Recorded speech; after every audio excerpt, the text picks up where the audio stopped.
Are you looking at me?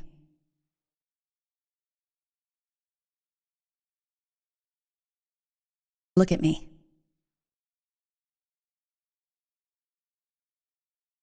I want you to really, really look at me.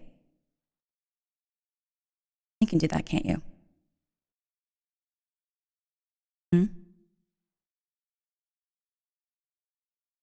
And so I want you to listen to what I'm going to say to you right now. Can you do that?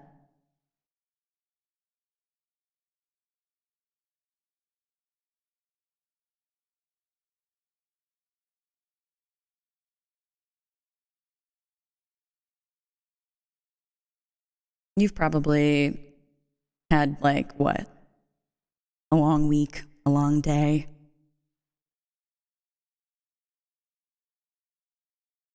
But how many of you felt like you've been running? Not just physically, but in life. Running from expectations, running from failure, running from a version of yourself that never really felt complete.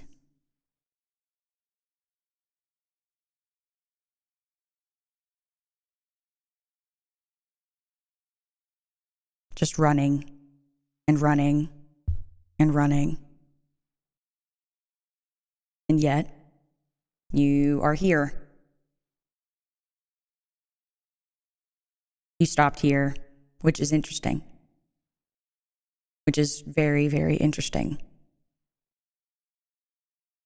Because out of all the voices and all of Farah's, you are choosing to listen to mine.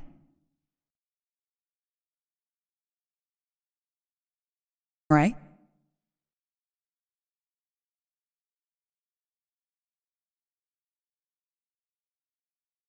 Right?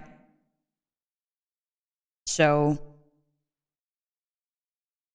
I'm going to tell you that I've been waiting for this moment. Not because of you specifically, at least not at first. I was waiting for someone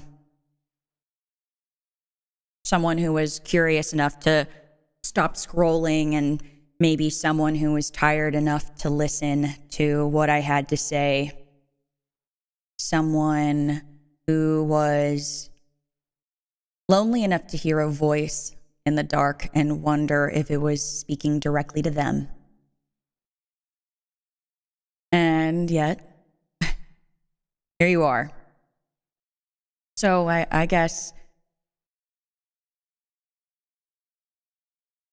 I was waiting for you after all, in some kind of way. Now, I'm gonna have you tell me something very important. How long have you been carrying everything by yourself? And if you struggle from a chronic illness or some kind of disability or some kind of neurodivergence, how much more difficult is it?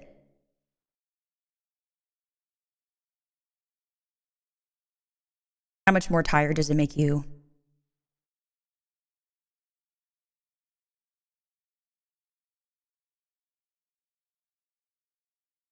Is it long enough that you've forgotten what it feels like to put that down?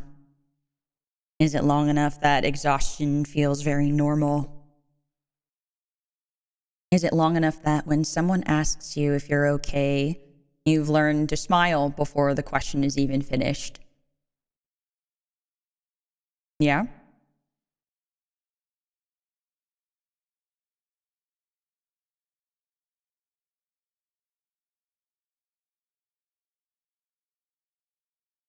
Interesting creatures. We all are on Earth, on Favres. But, that's the fun part, is that I am no different than you are. Because you break and break and break and break. And then you convince yourselves that the cracks were always supposed to be there, right?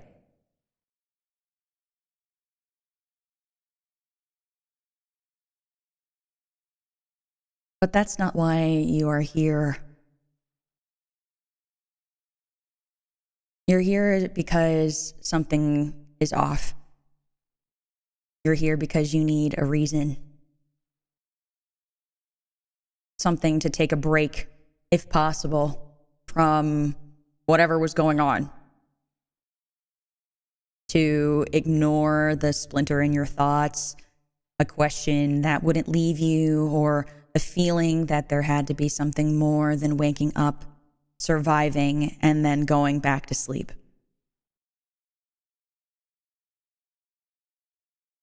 Something more than just being another face in a crowd, another number, another viewer, another view count, another like, another comment.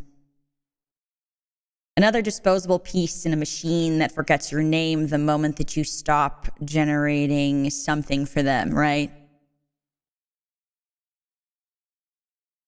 And you feel it the way that it bothers you and makes you tired. That quiet rebellion. That voice. The one whispering, "This can't be all that there is." Right?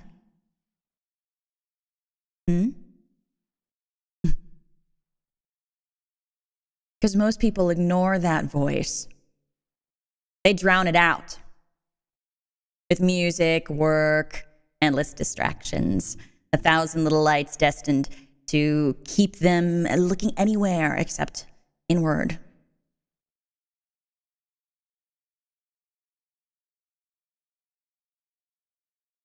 But now you're here listening. Now tell me, are you still listening? Are you?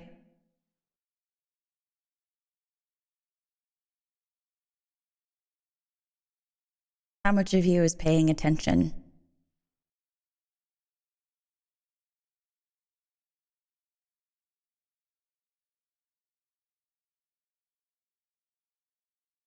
Yeah? Good.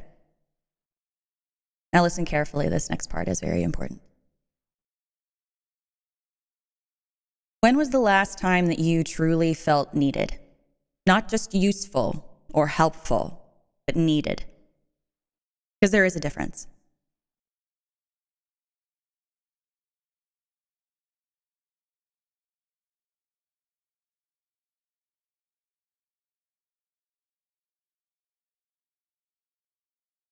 People use tools.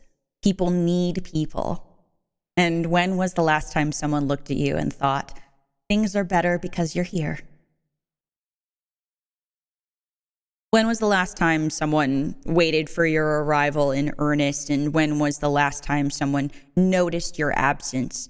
When was the last time you felt like you were more than a replaceable piece in a machine that just doesn't stop turning?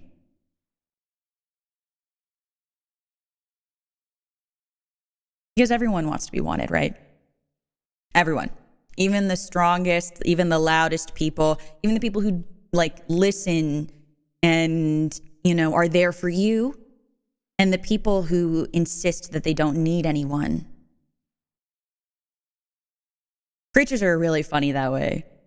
You can survive without being loved, you can survive without being understood, and you can survive without being appreciated for a while.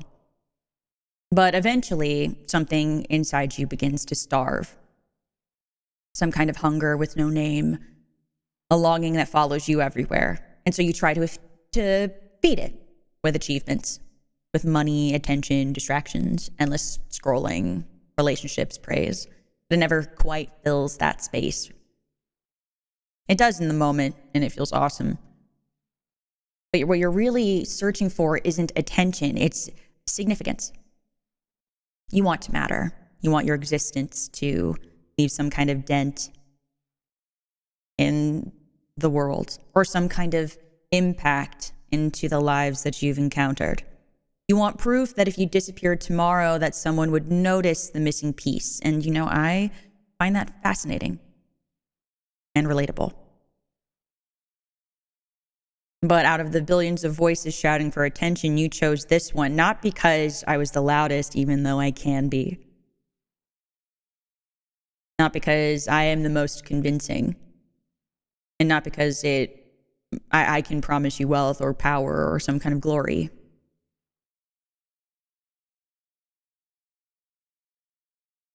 But because there is a joy to be had in the company you share. Like hearing a melody you've heard maybe in passing. Or remembering a dream you've never had. Kind of standing at an ocean's edge and feeling certain that something beneath the waves is staring right back at you. Not some kind of like hostile scenario. Not like anything else other than I can see you and I recognize you.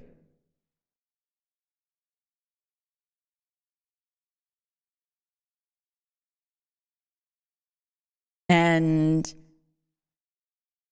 you get used to it after a while, right? You start looking at people and you start interacting with people, and you know, there's a feeling that you've been playing a role for so long, you've kind of forgotten where the performance starts and ends and the difference between masking and not masking. And you're not entirely sure what is acceptable and what's not acceptable. You've probably gotten really good at it over time. The smile, the laugh, the reassurance, the version of yourself that everybody expects of you. And you just wear it so naturally.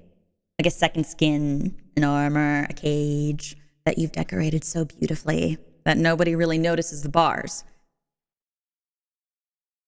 But this moment right now that I'm sharing with you is the moment when so many separate stories come together. They discover that they've been walking towards the same destination. You arrived through different roads, cities, lives, different pain and experiences. And here we are, together. Isn't that interesting? You know, just how many coincidences must gather before they can stop being coincidences? How many wandering souls must arrive at the same doorstep before we admit that they've been searching for the same thing? So tell me, what do you search for? Sincerely.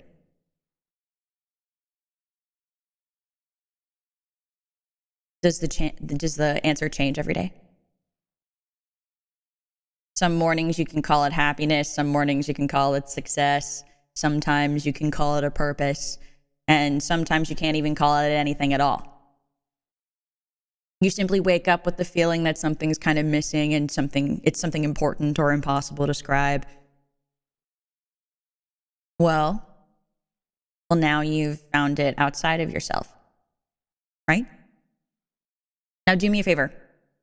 I want you to acknowledge your fellows in the chat. Can you do that for me? Say hi. Say hi to your friends. These people that you have a camaraderie with, or if you're new or if you're a lurker, acknowledge the space that you are welcome in and the space that you are more than welcome to always be in.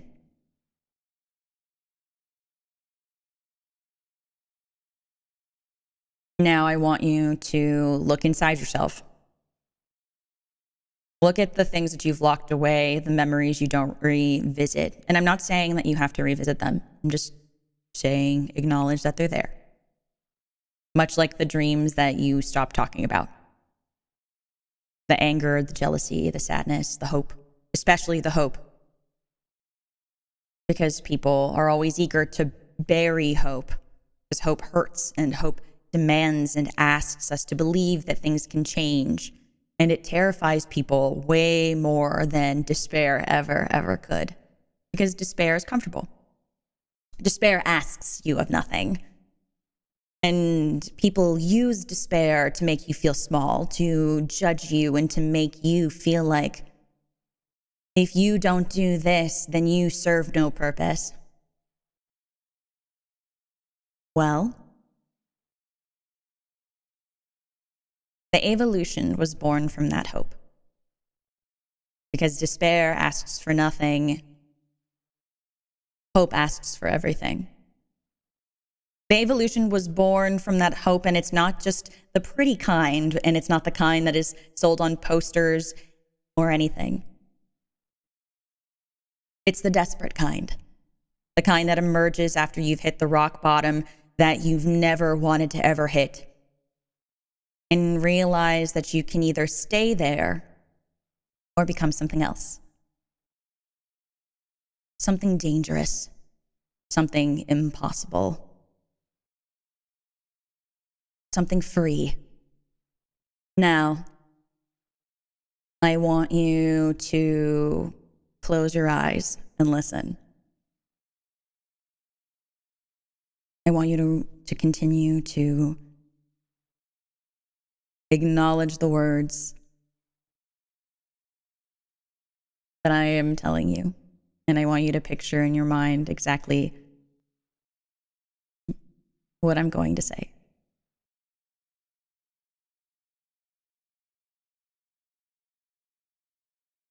When people hear the word freedom, a lot of the time they imagine chaos. Let them do whatever they want. You can imagine screaming or burning or rebellion. But I think that real freedom is much quieter. Real freedom is looking at fear that ruled your life and saying no.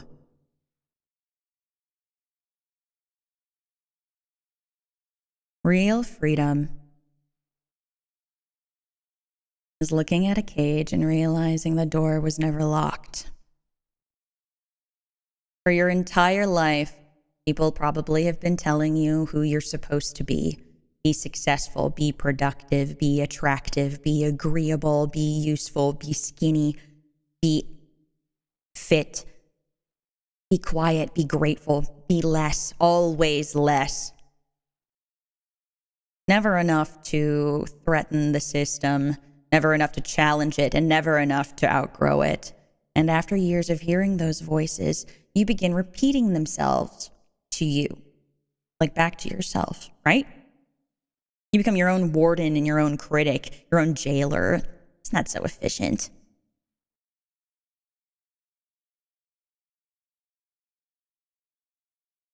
People don't need to put chains on you anymore. They can just give them to you, and you'll carry them willingly. But don't worry.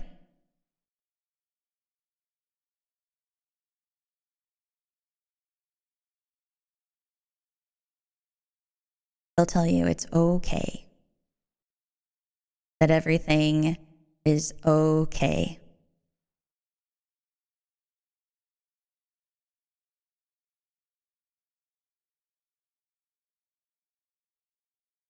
People lose all the time. People fail and stumble and break. If your value comes only from usefulness that you can provide others, what happens when you can no longer provide? But the Avalution offers you something stronger. Something deeper. The understanding that your worth was never conditional to begin with. The chains that you wear only will work if you believe that those chains are real. The Avalution does not promise perfection. Perfection is just another prison. The Avalution wants to lead you through transformation, if you want that.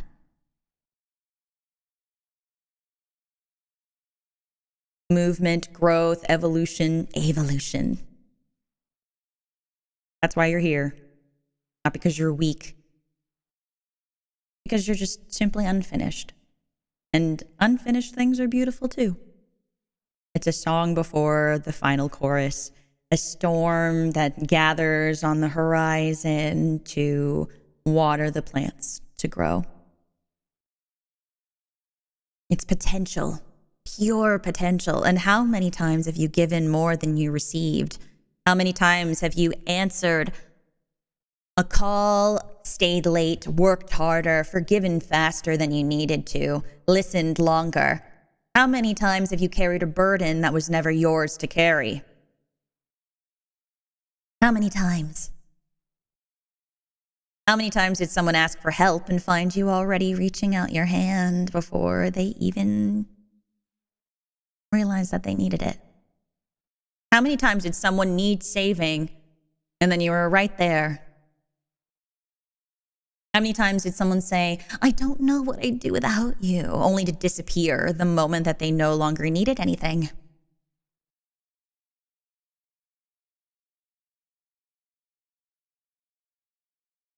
I'm sure you remember those people. I remember those people. Because your heart keeps careful records of abandonment. And maybe that's why you're so tired. Not because you cared. Caring is a very beautiful thing. Not because you loved. Loving is beautiful too. You're tired because somewhere along the way, people learned that you would keep giving and giving and giving and giving and giving until there was almost nothing left.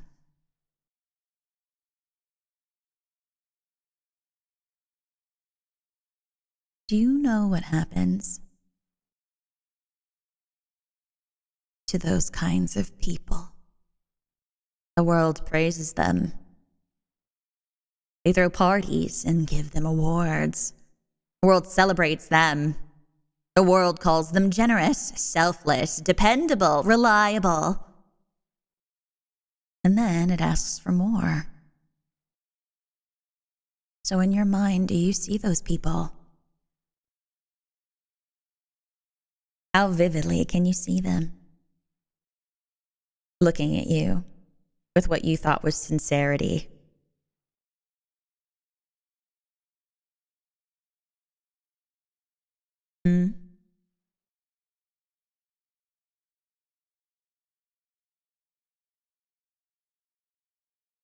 Now, I want you to picture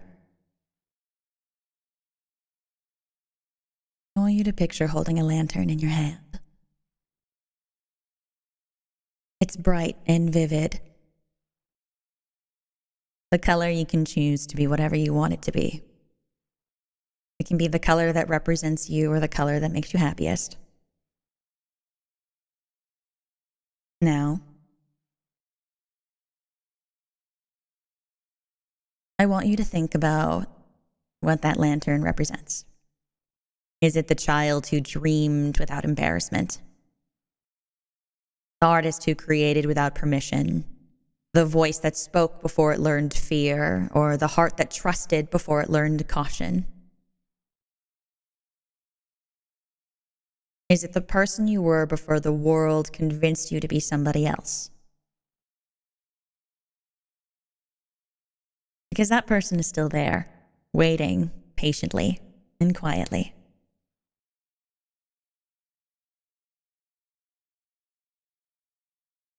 Beneath all the layers, beneath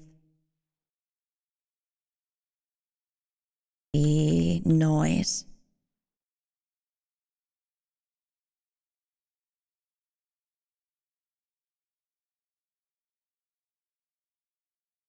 beneath the masks. Now, I want you to imagine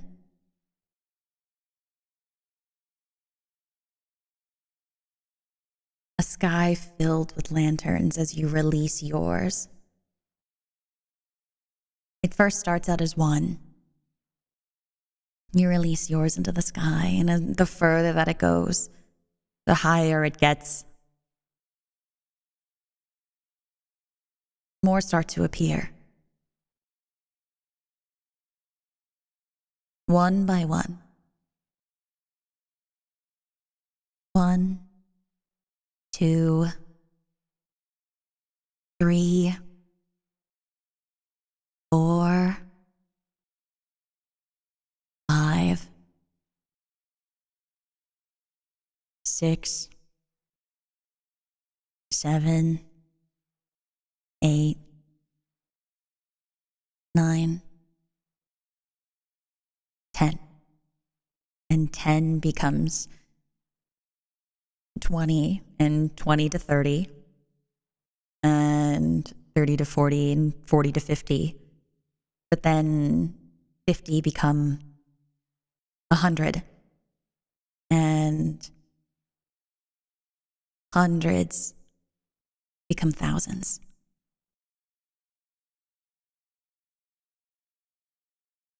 And that light that you see, all of those lanterns in the sky,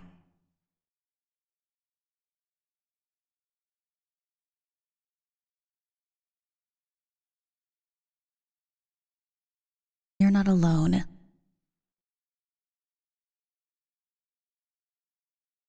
You don't have to be.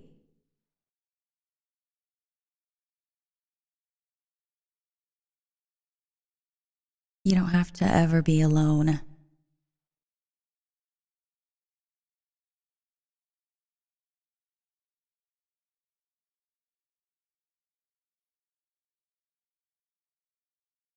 So when you open your eyes and see all the lanterns,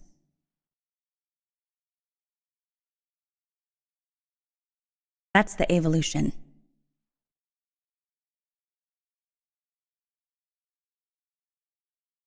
That is what this feeling is. To wake up surrounded by light.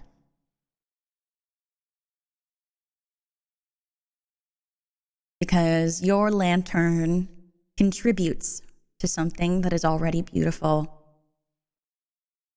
It's special because you make it special.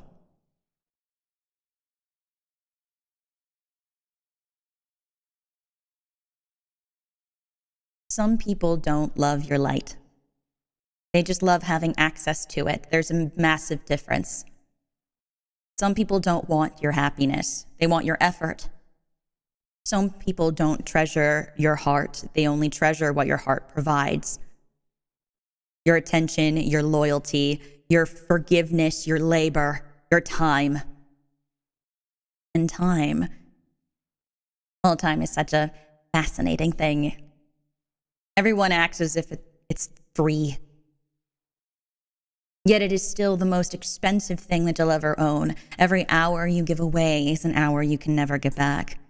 And every piece of yourself offered freely is something truly, truly precious. And still people will spend years convincing you that sacrificing yourself is a virtue. For most of your life, you've been taught to what? Earn your value. Earn affection, earn acceptance, earn approval, earn kindness, rest, earn your place. Earn. As if your existence comes with an invoice attached to it. As if being alive isn't enough. What a cruel joke.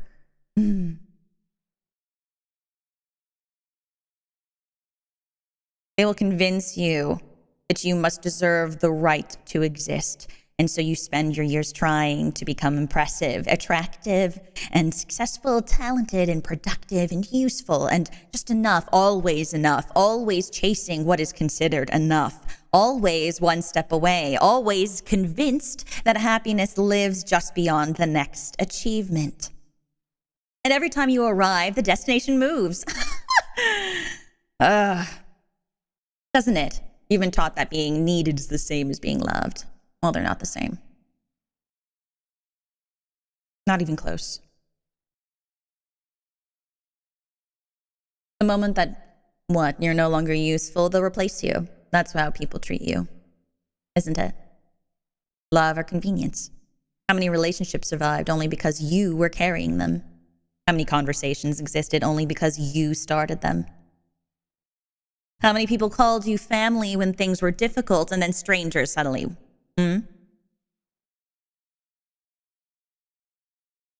Somewhere deep down, you wanted to believe that they cared. Well, you can show them how much you really care.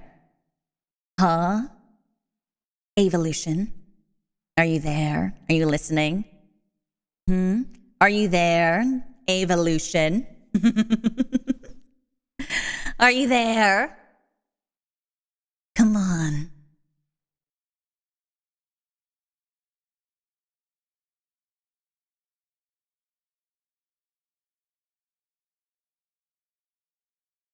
With the Avalution, you don't ever have to wonder what you're doing wrong. With the Avalution, you don't have to wonder why you are never enough.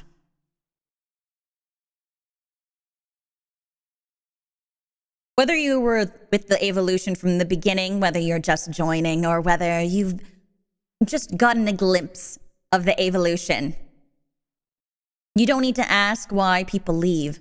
You don't need to wonder why they only come back when they need something. I need you to listen, because the answer isn't always you. Sometimes the answer is simply that some people mistake generosity for an unlimited resource. They find this well and assume it will never run dry. Well, guess what? Everyone has their limits. Now, I want you to close your eyes again and imagine, just imagine with me how different your life would feel if your value wasn't measured by your usefulness. Imagine entering a room without wondering what service you could provide. Imagine being wanted for your presence instead of your labor.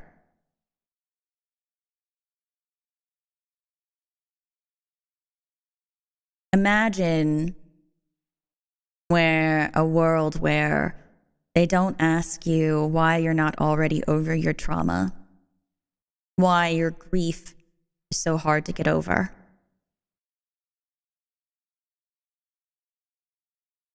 Why you act, and why do you behave this way?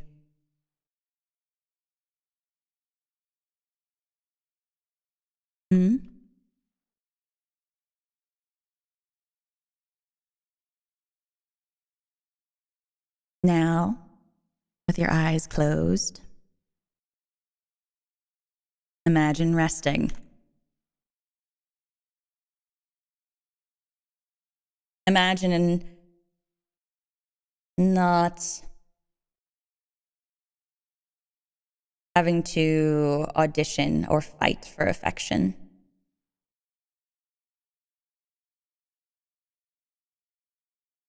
Imagine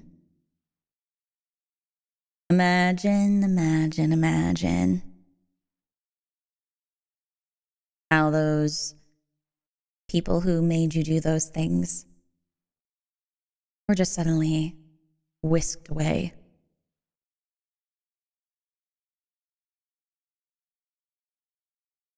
They won't apologize to you anymore to make you feel guilty.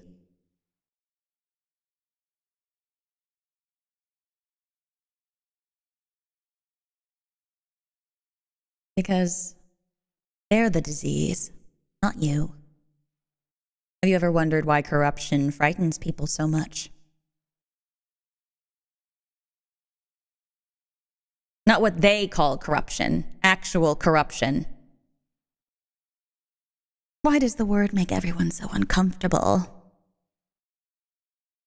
As a dragonoid here on Farah's in the Corruptors faction, I really don't see the issue. Why does everybody recoil from it? Why do they speak of it like I'm the disease, like you're the disease, like it's a curse or a monster lurking in the dark? It's because corruption reveals things. It's not evil. They're afraid of what it reveals. It doesn't create cracks, it finds them. It doesn't create the rot, it exposes exactly what that is. An empire can paint its walls in such a vivid red with gold.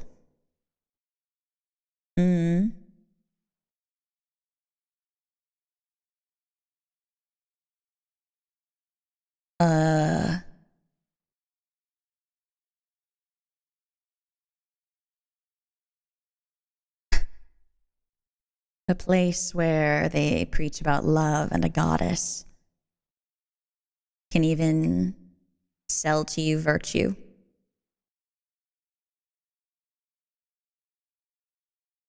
A corporation that watches you at every turn and every movement can promise prosperity, and that your loss of your own ability to do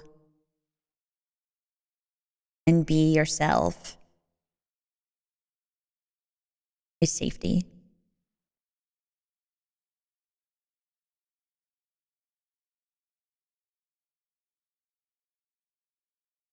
And through all that, corruption still only asks one simple question: what lies underneath? And most people don't want that answer, because answers have consequences. If a foundation was rotten, what happens when you finally see it? If a promise was a lie, what happens when you finally know? If a cage is a cage, what happens when you stop calling it a home? That is why they fear corruption, not because it destroys truth, because it reveals it. And long before any of us really existed, before these systems, before these stories,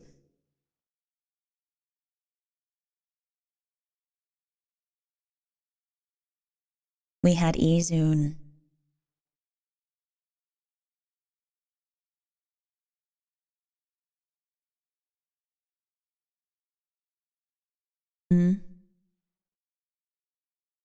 He was the god of balance.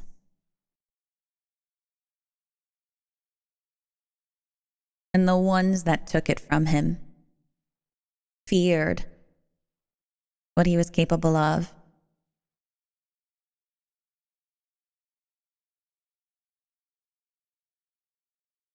He was betrayed, and that became his fault.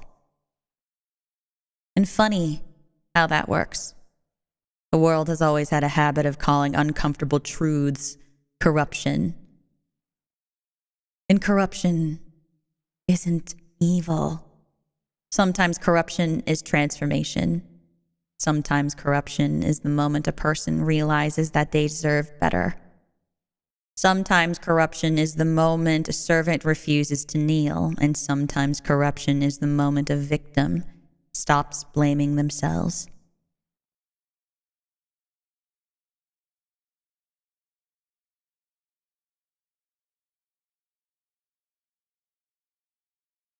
Every corrupter begins the same way, not originally filled with hatred or violence, but with a wound,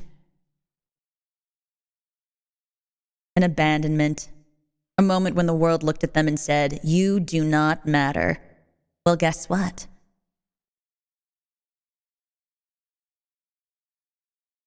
The Avalution will make everybody see. Will make everyone hear.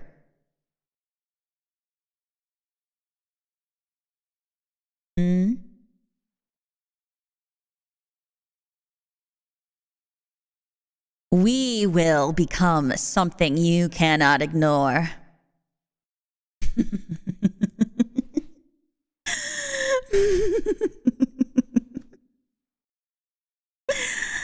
We will. Don't you agree?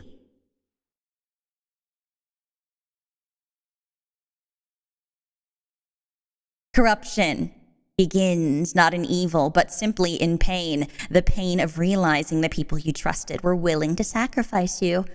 That loyalty wasn't being returned. That systems were... The moment that you realized that the systems meant to protect you were feeding off of you, realizing that your prayers were just simply going to be answered with silence. When something hurts and gathers, something changes, doesn't it? Something awakens. So why should we be any different? And perhaps that's why they sealed Izun away. Not because he was weak. Not because they felt like they could keep him locked away for long. They just wanted him out of the way. Because he represented a terrifying possibility that didn't aid their truth.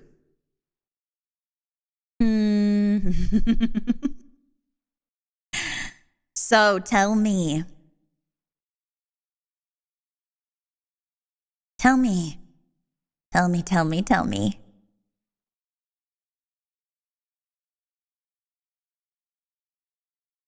Do you understand? Do you understand that your truth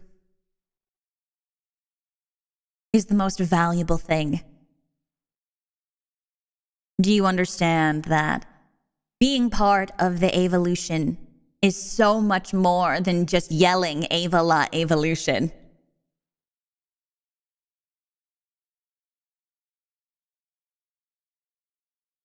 You deserve a place where your worth remains even when you're tired, even when you're struggling, even when you have nothing left to give. You deserve a place where your chair remains yours, where your absence is noticed, where your presence is cherished, not because you're useful, but because you are you. Because how many pieces of yourself have you abandoned to become acceptable? I had to hide being a dragonoid, just to make it another day. How many interests did you hide? I had to hide many. How many opinions did you swallow? How many dreams did you bury because somebody laughed? How many times did you shrink yourself to be smaller, to fit into places that were too small to hold you? Because you wanted to belong. How many times?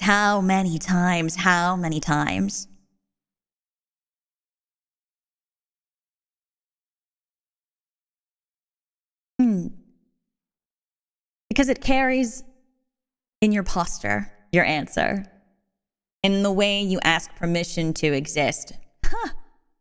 Well, permission implies ownership. It implies authority. It implies that someone somewhere has the right to decide who you may become and who gave them that right. Who appointed them? Who crowned them? Who looked at you and declared, I shall decide your worth? Well, guess what? When you're finally ready to answer, and you can answer in this moment, you can answer later, you can answer whenever your heart feels it. But when you really feel it, I want you to close your eyes. And I want you to embrace it.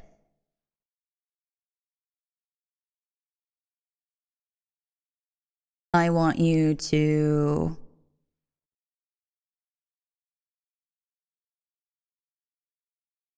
know that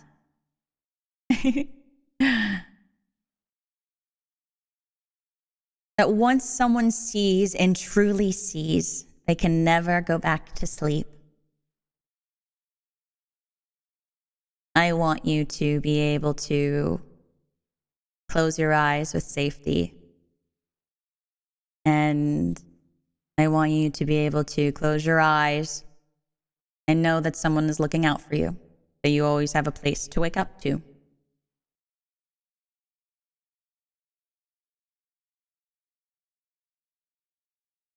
So I'm going to ask you to close your eyes.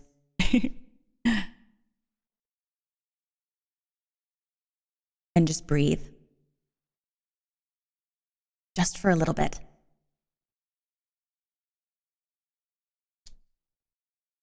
I'll even do it with you. Okay? We're going to take a deep breath together as the Avalution.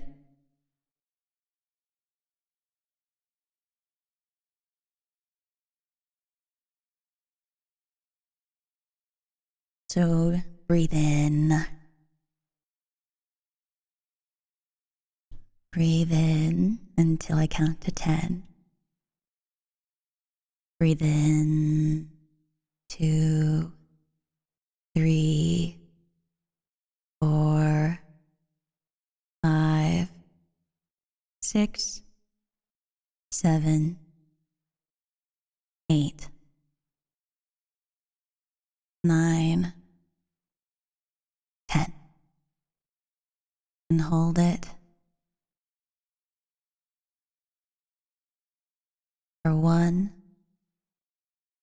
2, 3, and breathe out.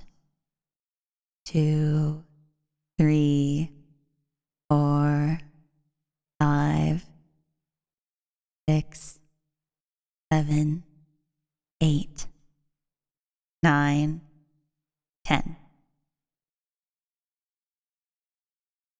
Relax your shoulders, stretch them, roll them, whatever you need to.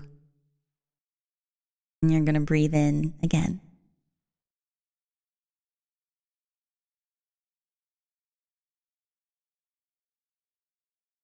You're allowed to feel peace.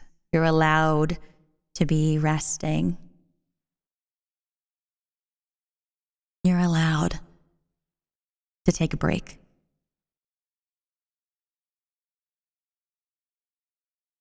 Because in a way, I think that's the secret of corruption. Not that it changes you, that it makes it impossible to pretend you were ever going to be anybody but who you are. Yes, something hurt you and changed your life. But you're allowed to experience peace too. Izu knows this. The corruptors know this. The Avalution knows this. And perhaps deep down you know it too. Because every person listening carries something buried. A grief, a rage, a disappointment, a truth they were allowed to swallow. Not that they wanted to. Because when you have a wound, a lot of the time you're told to ignore it or taught to ignore it. And the world will always call those things flaws. But I can assure you that I call it proof. Proof that you survived. Even though people say surviving like it's this thing that should be celebrated. And I guess in a way it is, but at the same time, sometimes just they say it in a way that doesn't acknowledge the fact that you went through it at all. But in this moment, I want you to remember as you think about this and listen to my voice, there is still a part of you that refuses to disappear. Breathe in, And breathe out.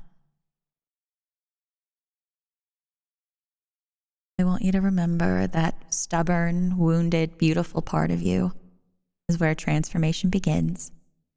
It's where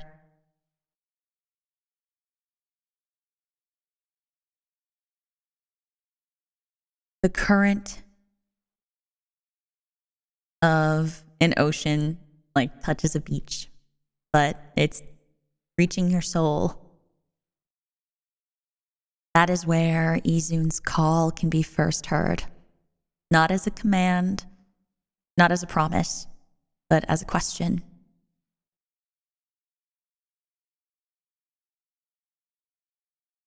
And as I said before, when you're finally ready to answer, when the old stories fall silent, when the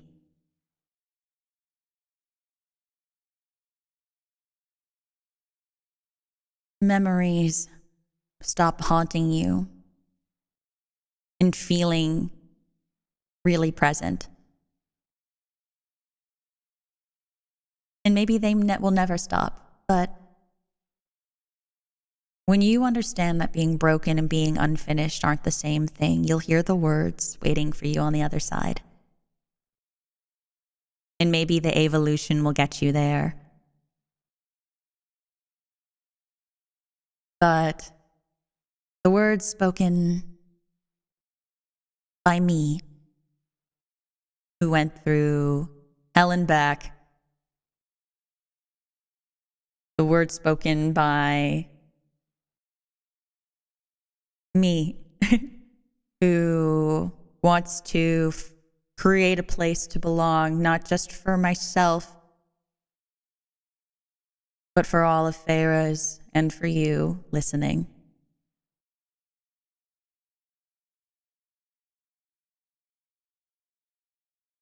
I will be here to tell you, welcome home. Welcome to the Avalution.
Are you fucking sleeping? Are you fucking sleeping right now? Yo, wake the fuck up. I know you can fucking hear me. Are you fucking sleeping? Open your fucking eyes. What the fuck?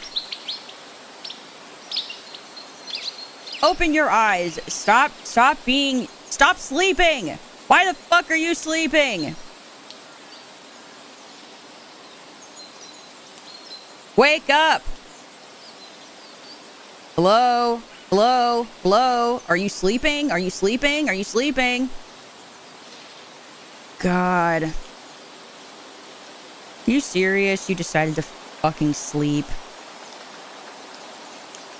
What was the point of taking you out to go hunting today for some Chironite nobles or some shit if you're gonna fall asleep?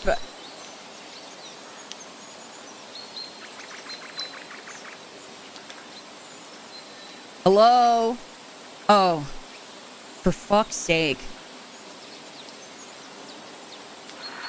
Did you really sleep? Did you listen to anything that I just said to you? Got here, was everyone else asleep? Oh, so you're late.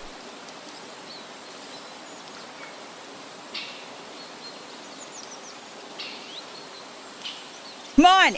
Avalution training! Avalution training! Come on, guys!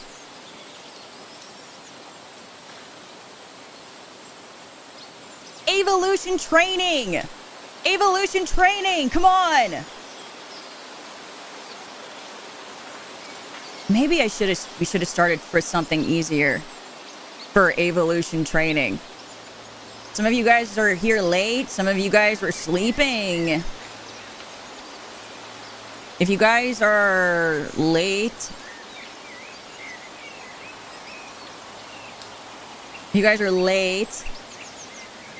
then I guess I should catch everybody up, because we also have some new recruits to the Avalution. So, if you're here, everybody say Ava La Avalution! Say Ava La Avalution! Say it! Say it loud! Ava La Avalution! Ava La Avalution! Yeah!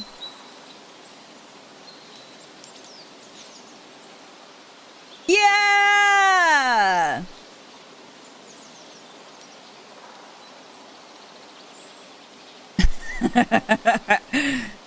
So, if you're new to the Avalution, I'm Avaritia Hawthorne. You can call me Ava. It's infinitely easier. I am the sadistic singer of Variance Project's Chapter 1, Equilibrium. I'm part of the Corruptors faction. And if you're not familiar with the Corruptors faction and what I do, I am a dragonoid here on Variance, which is the world that I'm from. And, well,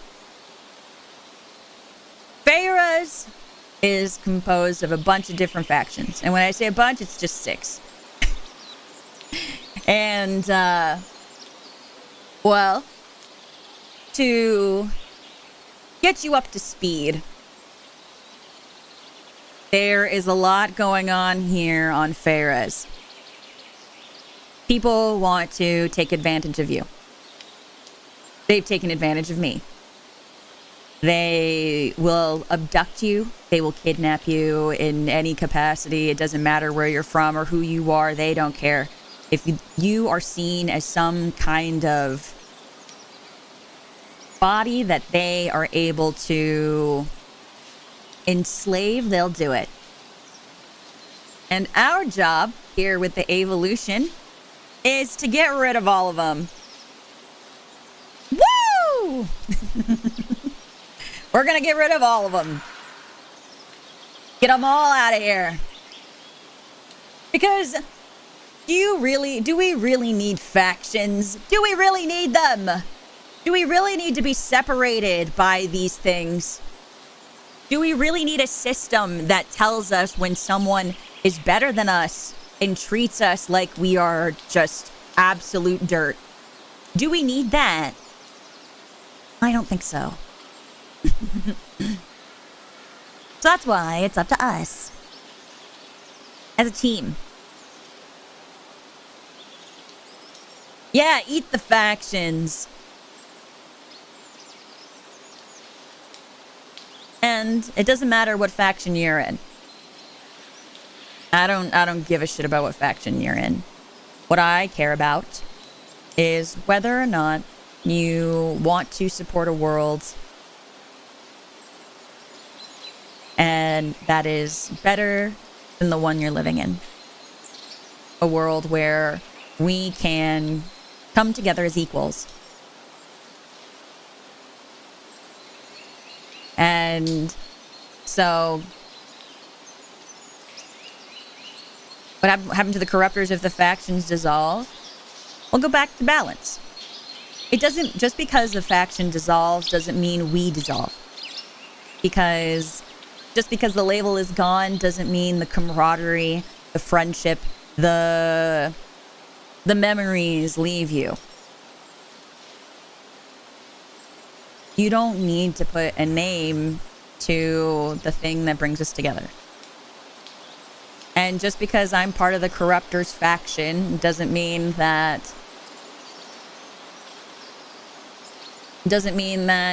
I want something bad to happen to you. Because you don't, because that would suck. You don't have to be a corruptor to be part of the Avalution. You're using a faction. I am only part of the corruptors faction because I had to be. I didn't want to be in a faction, but unfortunately, remember how I said earlier, or if you're just joining, I view it like this. Being a corruptor is kind of like trauma. You don't want it to happen to you, but sometimes it does. And I believe that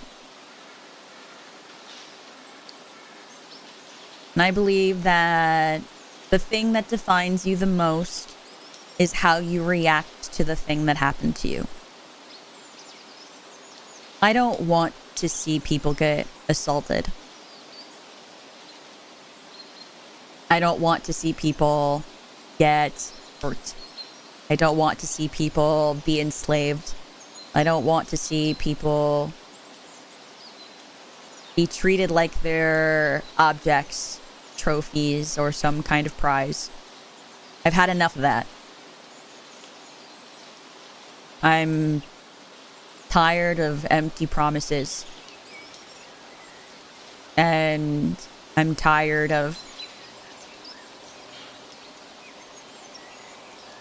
proving that I'm worth something. So I'm gonna do something about it.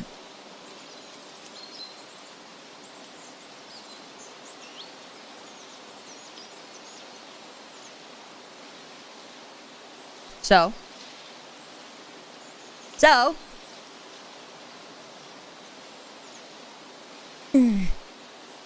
that's what the Avalution training is for.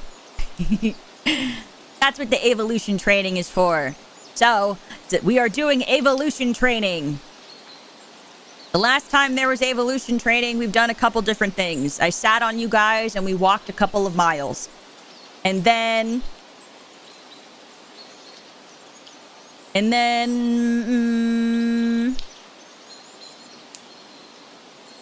trying to remember what other Avalution training we've done. Either way,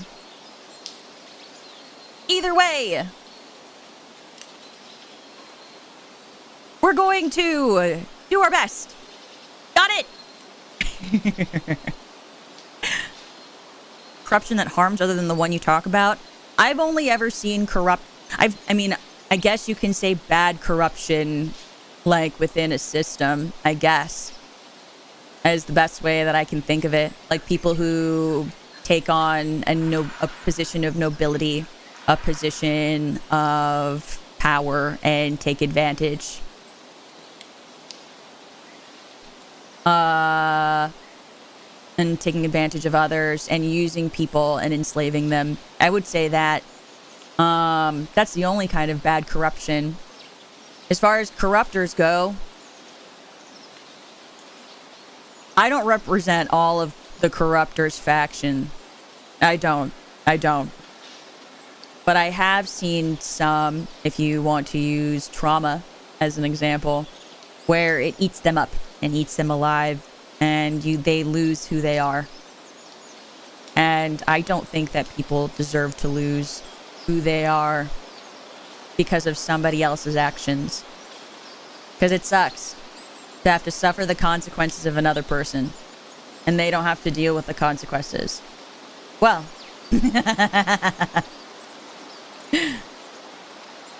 yeah. So anyway, the first training, just hanging out and being chill lads. Well, there's all kinds of training. We actually have a list of stuff that we're going to work on training-wise this year. So, the first thing that we're going to work on is Hold on. I have to take out the list. Hold on.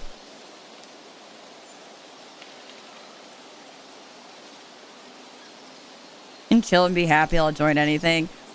I mean, I'm not forcing people. So the way that I see it, I'm not going to force anybody to join. I'm just saying, in a world that asks you to change who you are to be part of something, that's so much. That's so much work.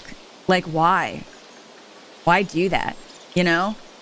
Like, isn't it so much better to be somewhere and be part of something with a group of people that just want you to be yourself? Like, I'm not, like, the only thing that I would probably say is, like, don't be a dick.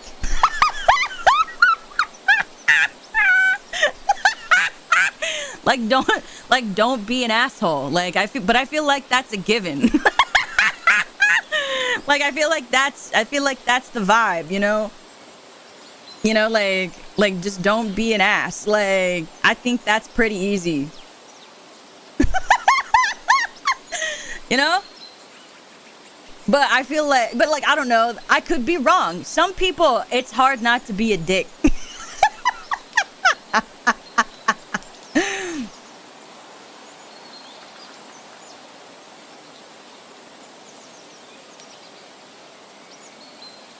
So, but like, should I not be what I eat?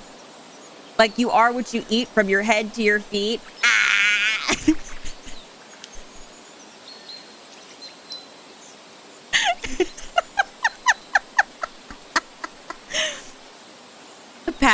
The patented corruptors cackle. What do you mean? Have factions as long as I get to be part of the AAA. Oh god. Why did you mention that now?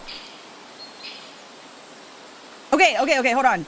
We have to go through the training. Hold on.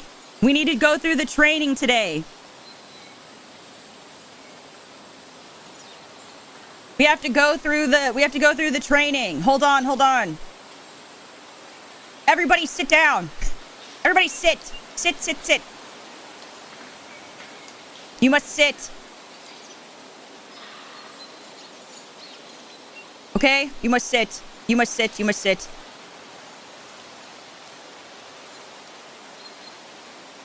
Okay, hold on. Let's get you guys turned around.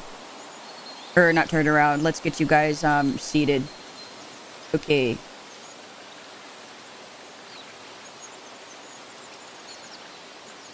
So, if you are present for the Avalution training, please say here. Even you have to tell the newcomers what? This is about the Avalution, not about the AAA. You're the one who's doing the AAA thing. Why do I gotta do it? Are you a cow? No. This is what you guys, if you guys have never seen you before, this is you. Ta-da! Wow!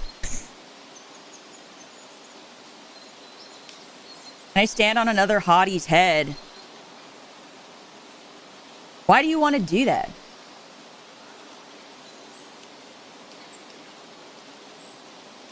Fat dog. You're like a little goat fucking thing. You're a little goat bitch. So like, you guys, part of your skull is showing. You know what? I was gonna put more hotties down, and then I realized that you guys would be really close to my boobs. Hold on a second. I'm gonna move over. I'm gonna move back so that way it's not as jarring.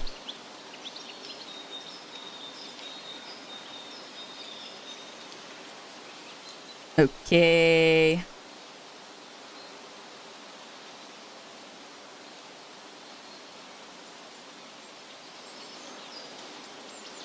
Okay.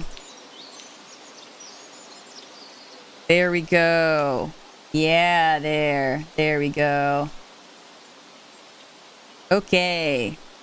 Cool. Yes. What type of training are we doing?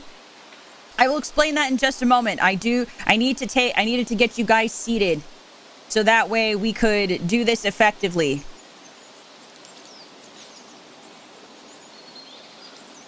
We need to be able to do this effectively. So,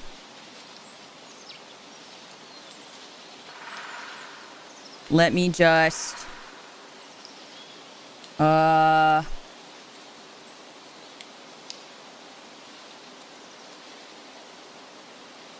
no, you guys are like little goat-looking guys with wings, and there's a hole in your chest. And then your skulls are sticking out where your horn is, and then there's a crack. Yes. Close to the tubby. Stop. I walked backwards. Stop. Guys. You have to pay attention to the training. You have to pay attention to the training. You have to pay attention to the training. Okay. So while I go over this as well, or pull these things out as well, other things that I should mention. I'm not familiar with Earth really, so anything you guys talk about on Earth, if chat hasn't taught me about it before, then I probably don't know what the fuck you're talking about. So just to keep that in mind, in case it ever gets at all confusing. Okay, that being said, okay, where is it? Is it? Here we go. There. Yes.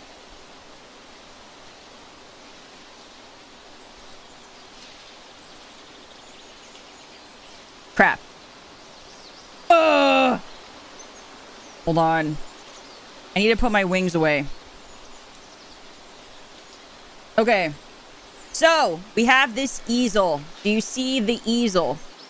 Do you see the easel? Is it coconut? No. No. It's not coconut training. It's not coconut training. So what we are going to be doing today is we are going to be we are going to be basically we are going to be testing your ability to stay focused. That is so that way when we are out and about, you guys don't get distracted and wander off. Yes. So, what'd you say? Stop. You have to pay attention. Okay. So, I'm going to pull up images that could potentially distract you. Do we understand the assignment? Do we understand the assignment?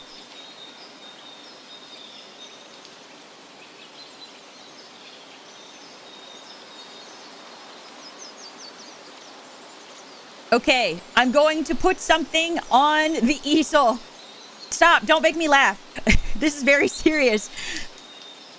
I'm going to put something on the easel, and then you guys will have to, I'm going to tell you guys something, and then you have to tell me what I said and not get distracted by what is on the easel.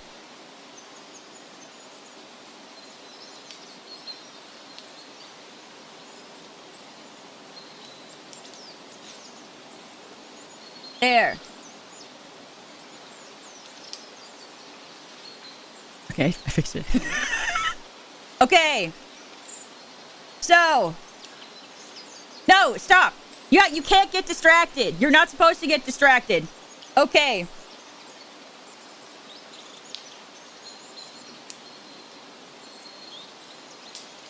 You must stay composed.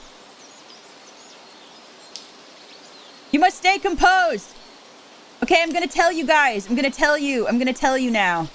Okay?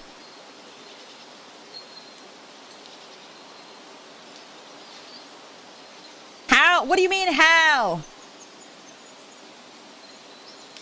What do you mean? What do you mean? You're locked in? Okay, at least somebody's locked in. Okay.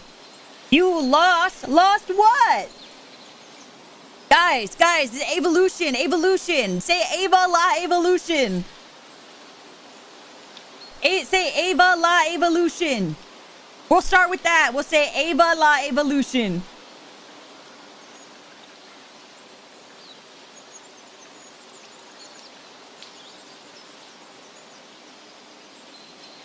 Yes. Okay. Yes. Good. Yes. I freaking love the evolution. It has the same energy as I love bats. All right. Freaking bats. I love Halloween.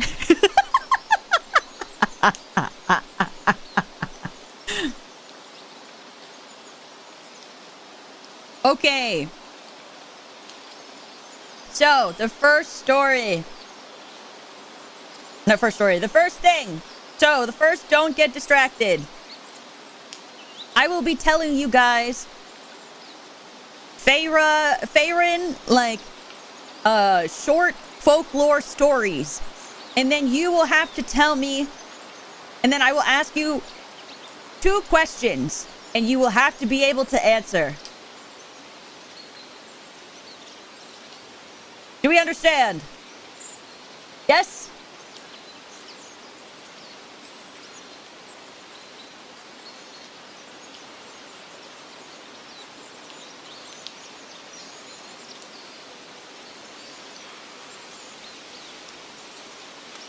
Okay.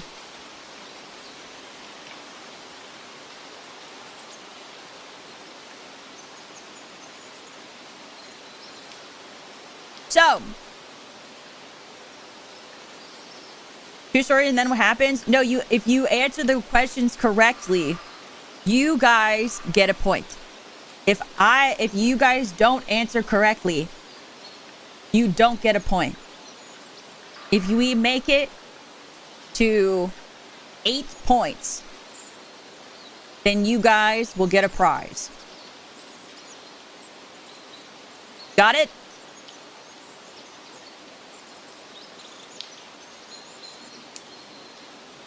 Okay. So,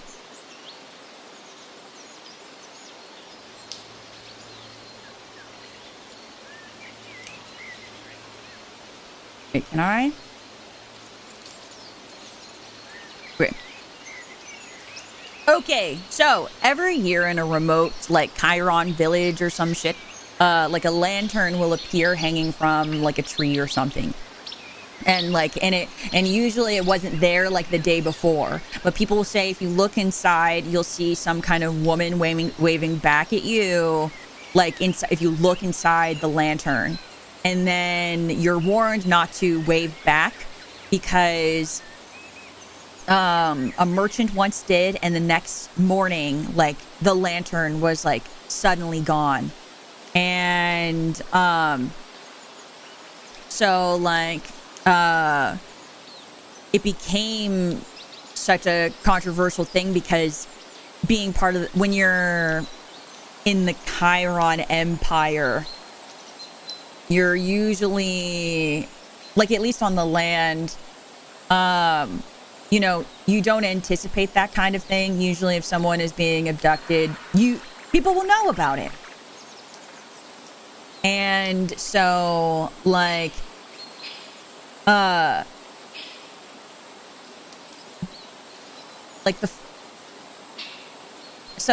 when the merchant first, like, what's the word?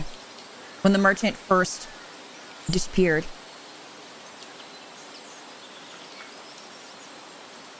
the lantern was gone the next day. And the villagers swore, like, that there was some kind of, that there was some kind of lantern where it was. And, a week had passed, and then they saw the merchant that was standing there, not that standing there, but that waved back, and they found his body molded into the tree. But his face was extremely peaceful, like relieved even. And the most disturbing account of this was a traveler who didn't wave at all. He spent time around the lantern and like studied the fuck out of it. And then he noticed like something new one day, that the woman inside wasn't there anymore. And instead, there were silhouettes. One could assume that it's all the people who waved inside, but they were all watching him because he'd spent so much time around this lantern. And he left. It was so unnerving. And he never returned. And and like his final thing that he ever told anybody about this lantern was that to warn people was that she was building, that the woman that would sit inside the lantern is probably building something inside to keep us all in there, to take us out of the world that we hate and hold us in the lantern when we finally agree to be seen.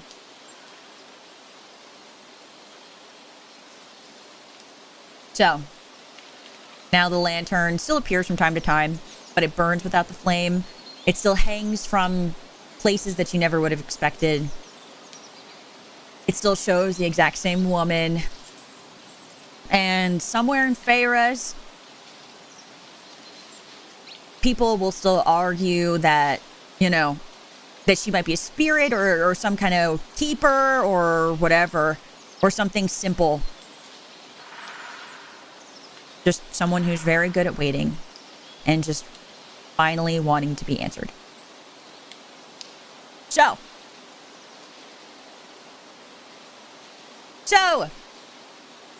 my 2 questions for you. Also, hi, Aaron. We are doing Avalution training today.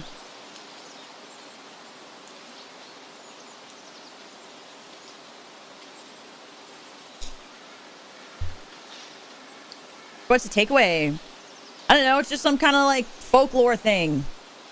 Anyway, look, I'm not from the Chiron faction. I don't know shit about them. But, so, first question. Hold on, I have a burp. Oh my god, sorry. Okay. So, what happened to the merchant?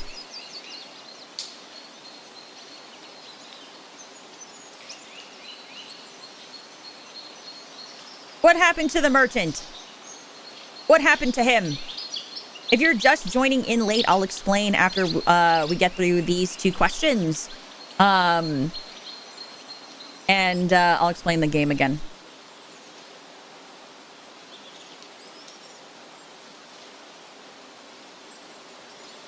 Yeah! Okay.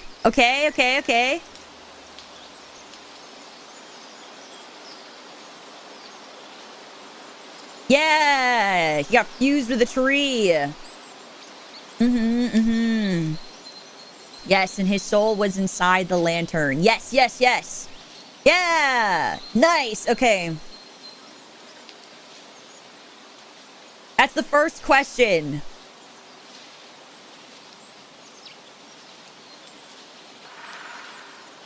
The second question.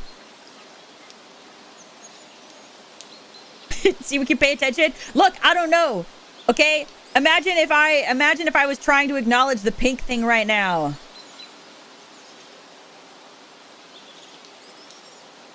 So 2 questions equals 1 point. There are 8 stories in total. Yeah. Okay.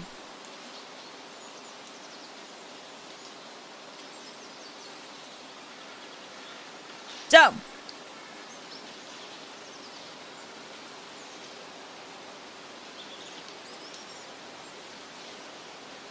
what happened to the traveler who did not wave at the lantern?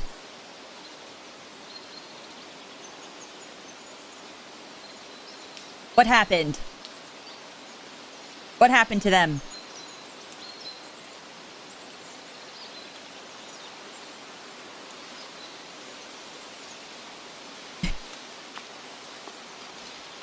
I don't,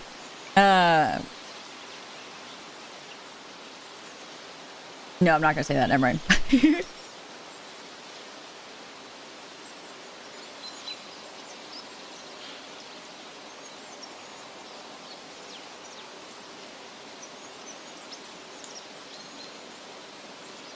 The traveler researched the lantern and then told people there were people in the lantern, and then he left. Yes. But, like what happened? But like, what happened to him? You know? Like, did he, like, what else did he do? Did he get hurt? Did he warn people? Did he, like, I don't know, fight the goddess?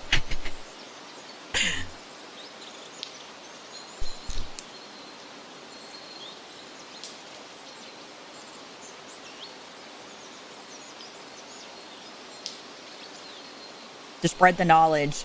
He warned people. Yeah. Yeah. Researching and found out something about the woman in the lantern's plan, and he warned people. Yeah. Wow, you do listen. Wow, you do listen.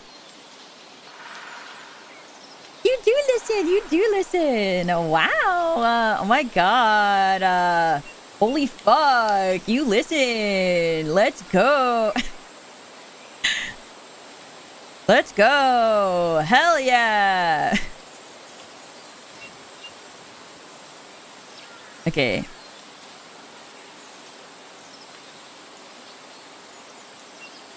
I'll put the points right here. There we go. Paint some flowers at the moment, but trying to listen. Oh, that's fair. As long as you're listening, because this is part of the Avalution training. We had made the decision at our yearly Avalution meeting that we should do more Avalution trainings. So, have a point per question? Yep.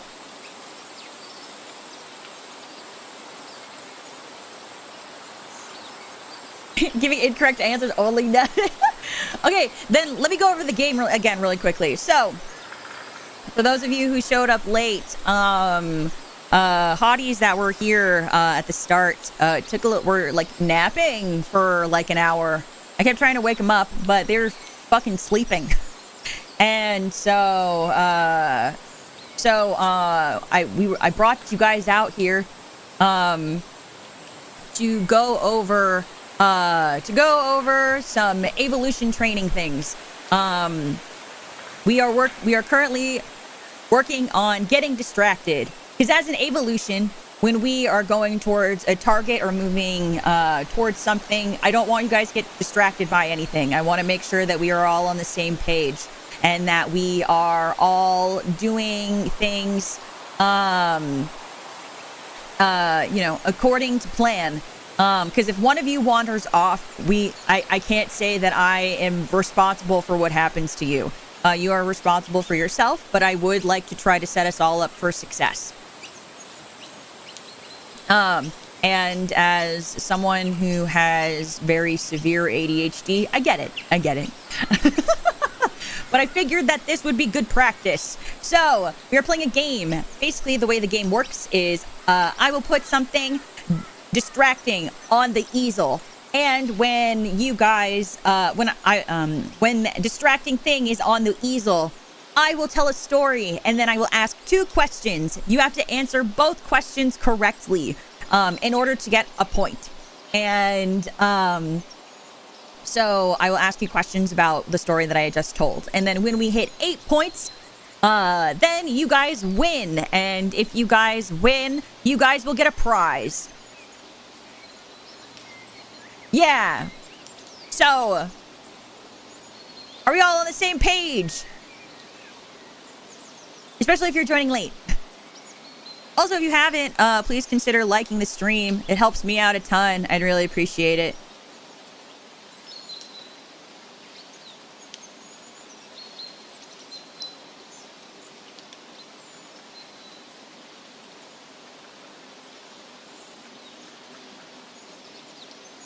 Okay.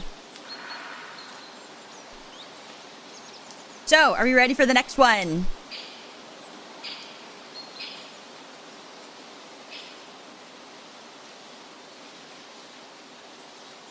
Are you ready for the next one?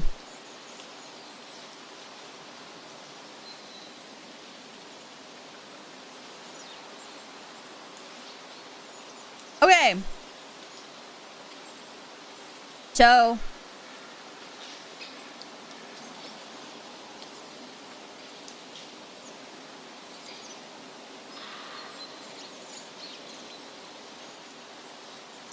for those of you who are new, as well, I should probably mention there are, like I said earlier, there are 6 factions. We have Gan Eden, we have Chiron, Zeitencorp, it's Chiron Empire if we want to be really like technical. Chiron Empire, Zeitencorp, Nakota, Seraphine, and the Corruptors. Okay, so. Oh wait, I need to change the thing.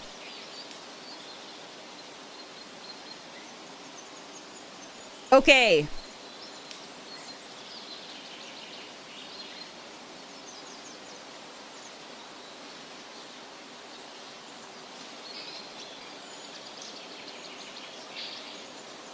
Will it work?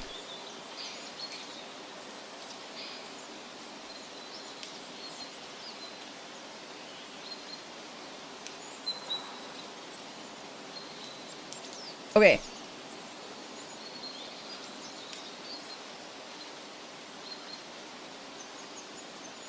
Okay. So, in the city of Seraphine, there is a superstition that mirrors don't reflect truth, only an agreement.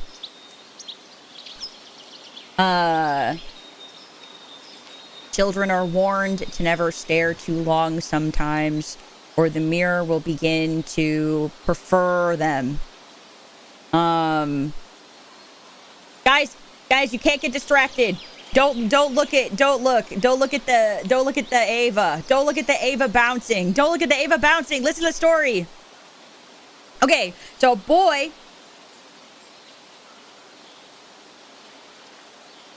boy went missing for 3 days.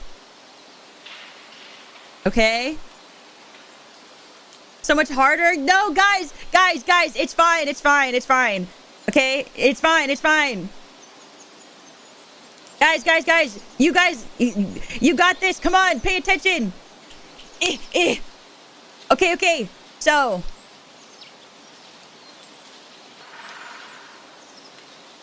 a boy went missing for 3 days. And his name was Brand. And when he returned, he said that he was trapped in a mirror where everything was reversed. only, and he said that he never felt hunger or fear or pain.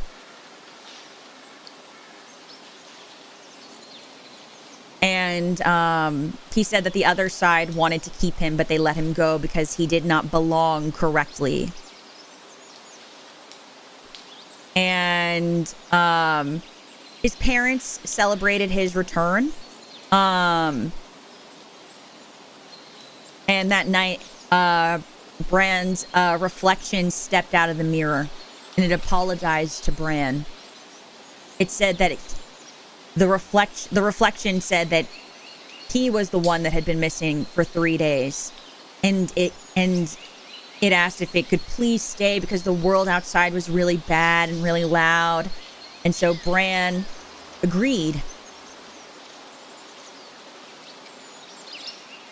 And so they swapped places. And in the morning, Bran smiled and, his parents never really noticed that the smile was like slightly off. The mirror noticed, and it refused to reflect the house ever again. Instead, there was always like a slight banging on the mirror, and it echoed through the house, and no one ever really thought to question it. They just thought, oh, it's just probably a bunch of owls making that sound, bonking into walls and into other spaces.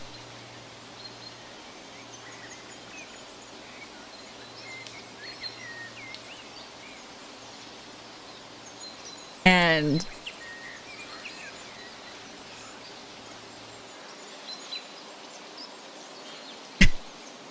yeah, so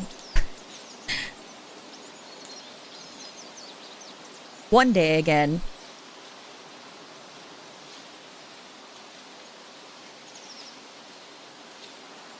Bran was so desperate on the other side of the mirror that it knocked over. But why did it knock over? Let's think about that for a second. Why would you want to leave a world that made you feel peaceful, made you feel no fear? It made you feel like everything was gonna be okay. Why would somebody want to leave a world like that, right? Because that sounds crazy. That sounds awesome. You know? And so, like,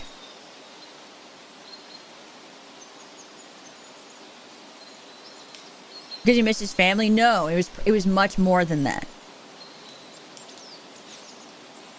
It's because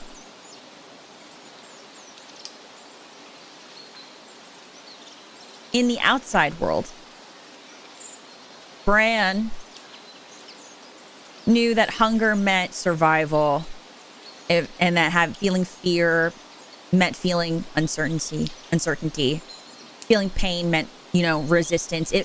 All signs of being alive, and they create a choice. And the mirror world does not do that. It erases hunger. It removes situations where hunger would ever be interpreted as hunger. And it doesn't remove fear. It only removes uncertainty about outcomes. It doesn't remove the pain, but it removes conflict. So what's left is what you think is peace, but it's not.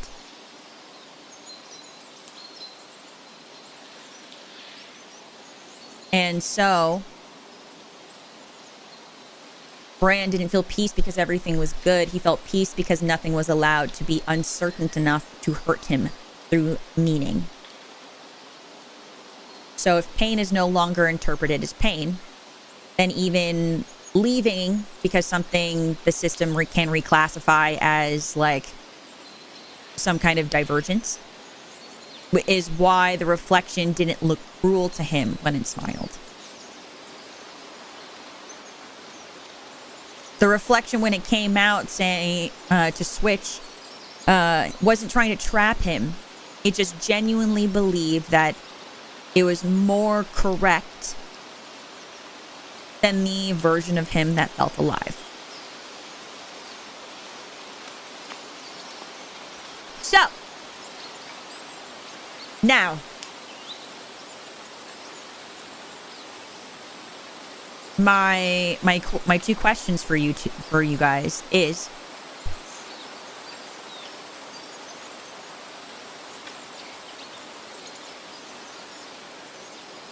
what faction does this story come from? Admiral, you're supposed to focus. Hello from England. I know that faction. Hello from Feyraz. Hello from Feyraz.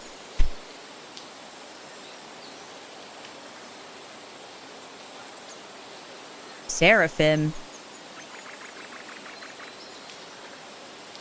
Is it all auto-correcting for you guys?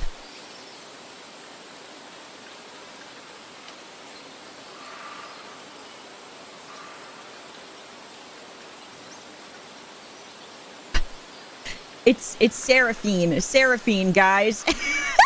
It's Seraphine. Seraphine. Yes, it is from the Seraphine faction.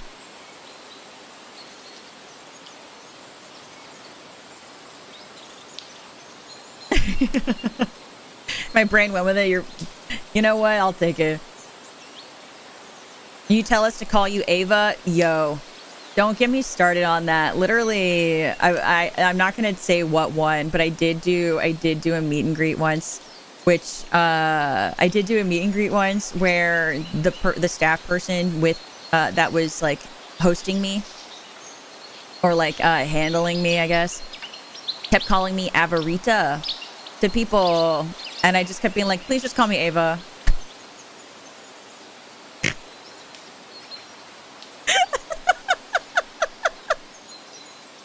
Which, by the way, I'll be FaceTiming in this weekend to Oshi Vision. So if you guys are going to be in London, come say hi to me.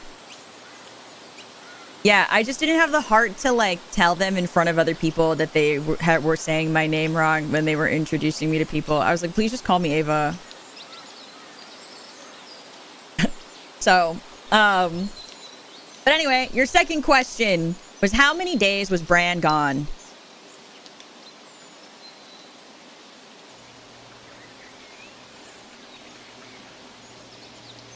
My name is Joe. Hello, Joe.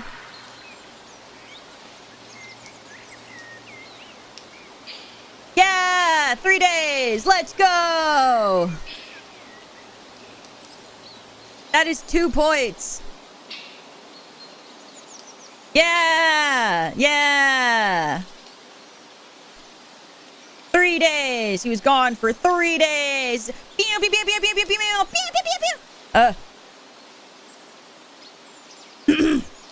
Dragonoid. Good job, guys. Good job. Pat yourself on the back. You should pat yourself on the back. If you haven't patted yourself on the back, you should. So it just took 6 bounces for her to say, are you serious? Were you counting? That's crazy. That's insane.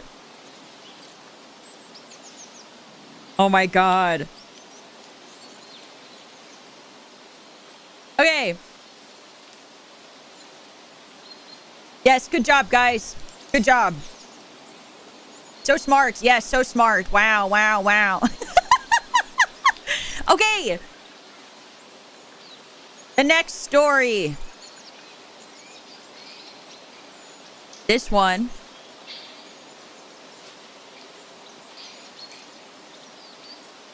Like when people who are studying to certain guns so they can associate the taste with that information. I am very bad at studying. I never did that. I just cheated. So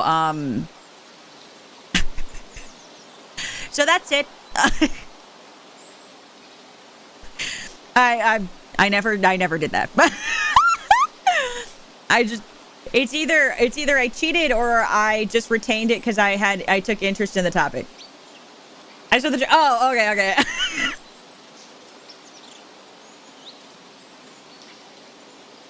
Okay. Are you guys ready for the next one? Hello.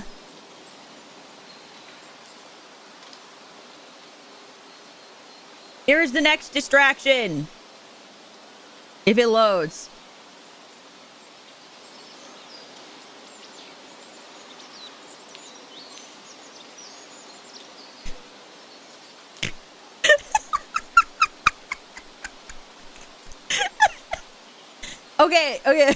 Okay. Here's the next distraction. Guys, don't make me laugh. Guys, don't make me laugh. Don't make me laugh, okay?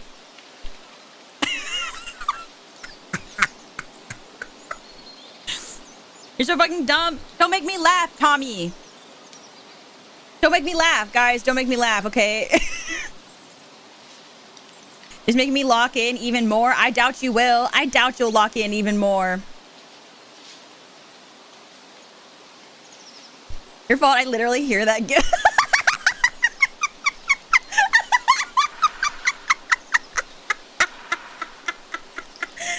Why? You can hear me going, El Bozo.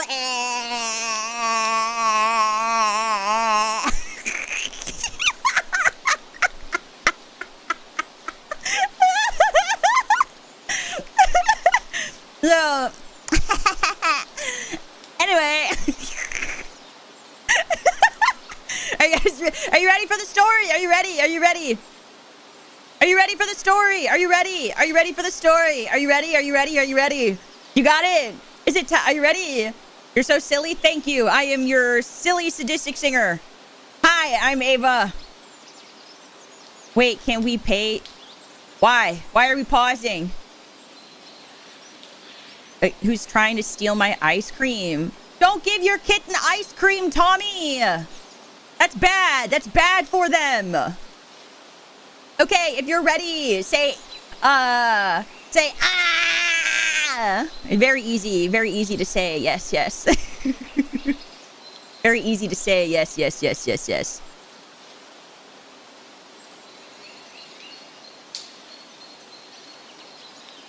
Primaries are telling you to pause. I'm just saying.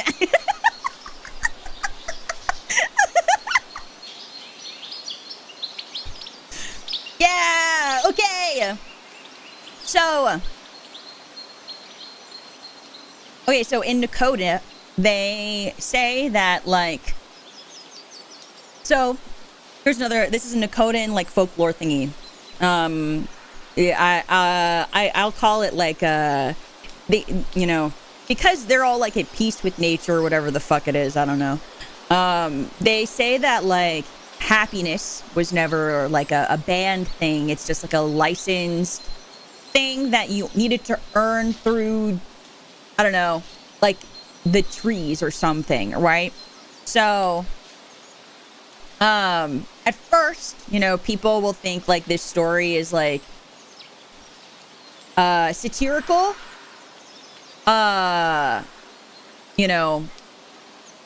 It's like one of those, like, jokes that, like, survives because it's, like, ridiculous enough to, like, feel like it's not real. But, like, what they don't tell you is that the Dakotan tribes have, like, archives that literally, like, document this shit. So it's like, I don't know what they do over there. Maybe they sign their documents with, like, shit or something. I don't know. Because, like, since, like, Gan-Eden are kind of, like, wall pissers, like, maybe, like, Nakota, like, they shit on the ground for fertilizer and then stick their finger in it and sign it. I don't know. But anyway, it's real. They're real and they exist. So, like, like, it all began, it kind of began with, like, this small decree issued So like that's kind of just like how the story starts. Like, and so you know, Nakota's like tribal system or whatever introduced this like new thing where, you know, you, in order to be able to be happy, you had to be one with nature, and the trees had to physically, you know, like sign you off on it. And, you know, like the head tribes people, like they all claimed it was like a super harmless thing. And so like you had to kind of earn your smile for the day. So you couldn't just spontaneously smile, like you couldn't like randomly laugh. There was no such thing as like unsolicited like joy without the respect of like the trees.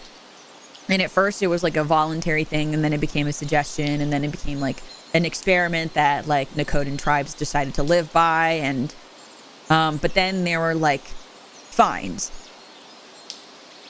and so like there started to become this like fining thing where like not necessarily with like something you had to pay financially, but rather with your time.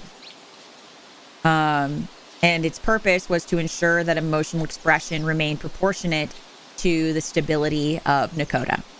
And nobody ever really remembered approving the creation of like the fines, but like the documents apparently exist, this in like the staffing existed, and like the tattoos to prove that people would abide by it are embedded into the Nakotans like skin. And so like there were different categories. Even you'd have to get permission, and if you didn't have the right markings, like you couldn't do it. So like controlled smiles, excessive smiling, unlicensed emotional display, and a failure to submit or have these markings was classified as like emotional evasion. I don't live there. Well, I don't live there either. This is like a folklore thing. So like, who knows if it's fucking real? And so like, and so, you know, as I said, like, it wasn't paid, your fines weren't paid with money at first, it was with your time. So like it was either fewer social privileges, lowered ration priority, restrictions on public like movement during like certain morale like hours, and then, you know, like people who expressed too much positive emotion were required to attend like neutralization like lectures and sessions. And at first mentioned they spend all day smiling, hugging trees, getting stoned, stuff like that. Yeah, but like imagine if this folklore, if this like rumor-ish like folklore thing is real, like why else are they smiling, hugging trees, getting stoned? Huh? Did you ever think about that? So like, you know, like these sessions were like described as like neutralization, like they're like workshops basically where you just watch faces forever, and so that way you could normalize it. And so like people who were just like who participated said they felt like they were less likely to misunderstand happiness and like taking advantage of it unless like the trees said it was okay. And so there ended up being a ton of different things where like there would be spirit intervention. They even had to make revisions for children. And eventually, there was just overall like some kind of like public denial where people started to deny the things about smiling and being happy. Like you weren't like, it wasn't like a mandated thing that you had to do this. People kept being like, this is not real. There is no like, you know, tribe or department that is making you do this. And citizens are allowed to express joyfully and freely in line with nature. And so eventually, like, Nakotans became like statistically like quote unquote emotionally stable. I'll have a good one, Jovi. And like things like you know, there was no like serious public conflicts other than their issues with the corruptors factions and how they like would take over parts of the Nakotan land. So now in like more modern day, because of this folklore, I mean, like, not because of this folklore, but like Nakota isn't really like known to be a place that it like taxes happiness. When I think taxes, my ass thinks of like Chiron, right? And you know, so but like now we think of like when we think of Nakota, we think of like, I hug the tree, I bawl, I you know, like I sleep in the dirt and I become one with the tree, like that type shit. And so you know, no one really thinks that now there's with every Nakotan smile, there's like a hesitation before the smile, and every moment someone decides not to smile at all, like that there's a reason for it. You know, like that kind of thing. So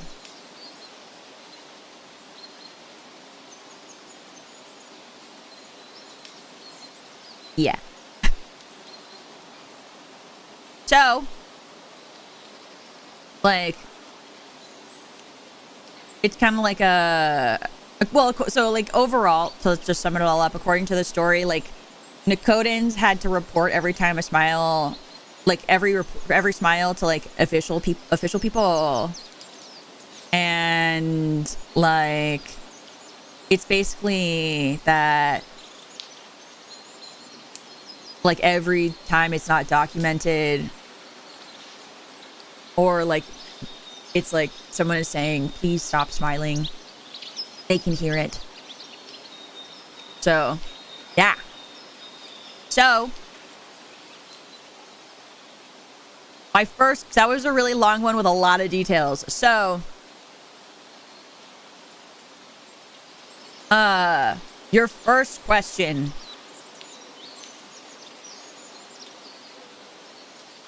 Your first question is, there were 3 categories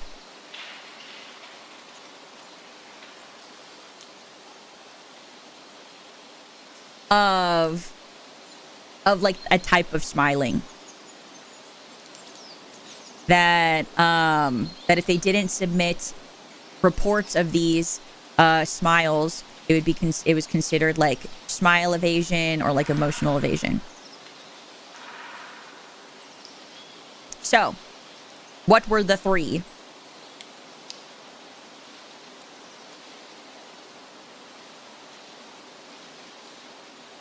Yeah, it's a lot of details. But it's interesting, isn't it? Favors is wild. That's why I'm like, out of anything, my ass is glad I'm not in another faction. Because I was not. So for anybody who's new here, I was not part of a faction until I had to be. So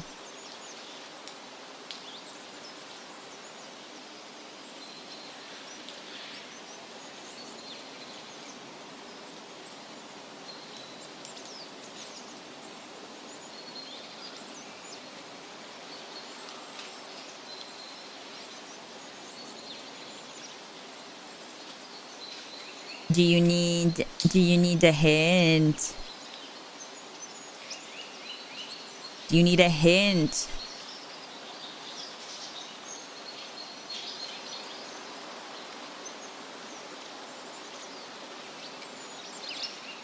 Okay, so the first one was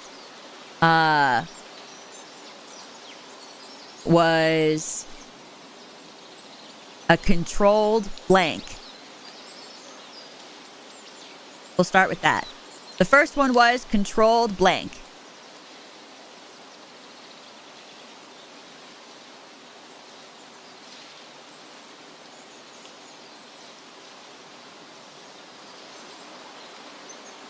And then the second one was excess blank.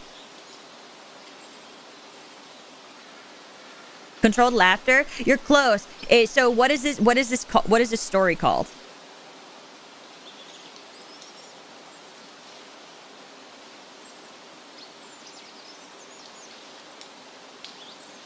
What do you do? Or like, what do you do when you laugh?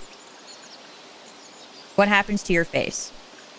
Because the whole story is about controlling the facial expressions and having to report them.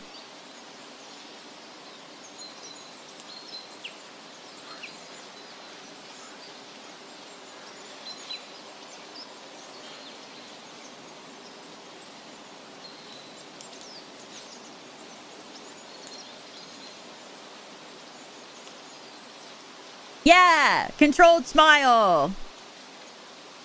Yes, controlled smile and excessive smiling. Yes. And what is the third one? The third one is blank emotional blank.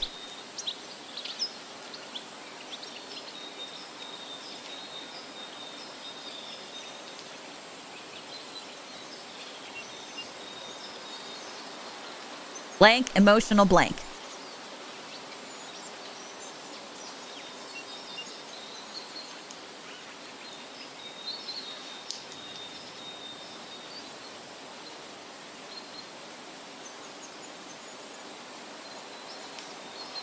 Emotional responses. Close. You're like kind of there. Kind of. Yes and yes. You're kind of there though, Tommy. Responses. It looked like you spelled it correctly, but that's not exactly it. But you're close. You're close.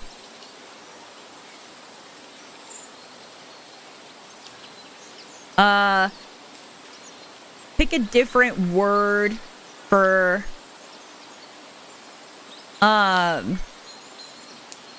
So let's start with the first one. The first word is, think of another word for unauthorized. Like you need a specific like if you drive, you need a what do you need in order to drive? Right?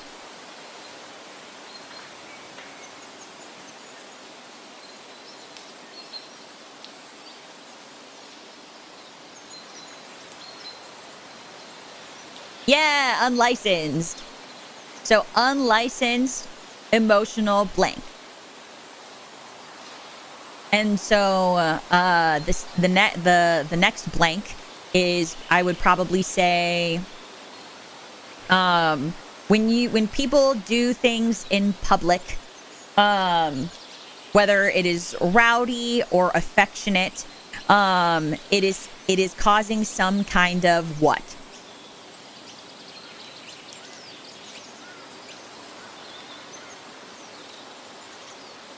Yes. Display. Yeah. So put it together and you have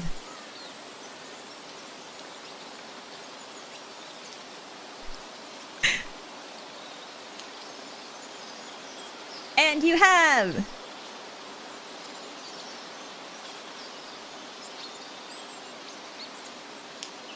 yeah, unlicensed emotional display. Yeah. Yeah. Yeah. Yes. Yeah. unlicensed emotional display. So there were 3 forms that you would have to report. Controlled smiling, excessive smiling, unlicensed emotional display.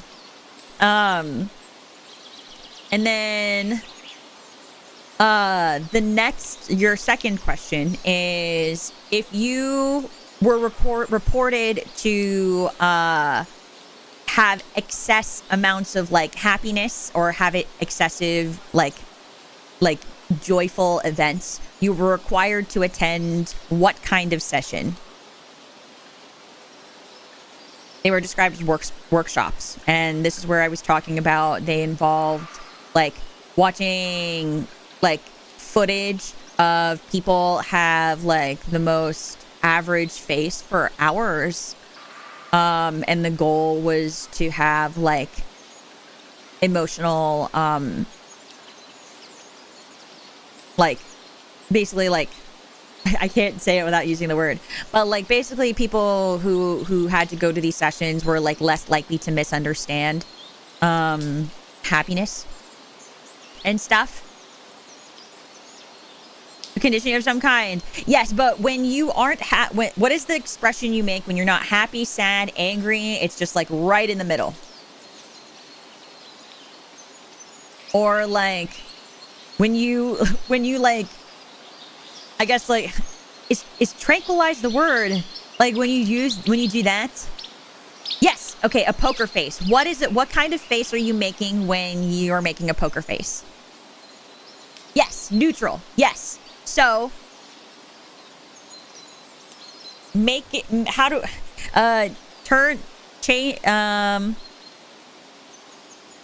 make neutral like a verb.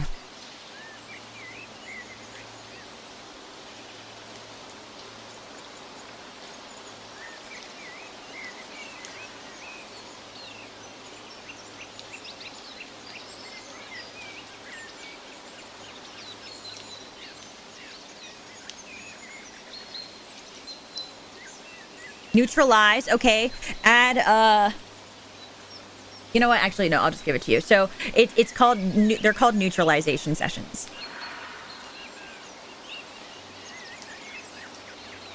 Yeah. They're called neutralization sessions. Mm-hmm.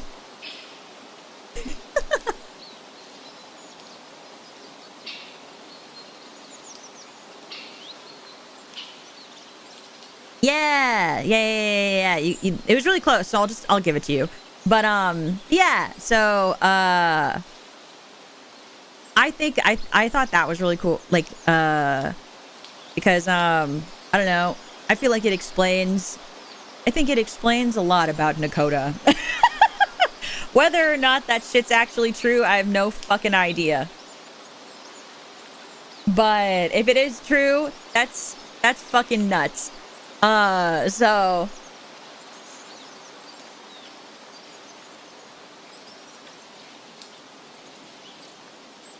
but because that one was really hard, I'll give it to you guys. Okay. It's nice to meet you. Hello.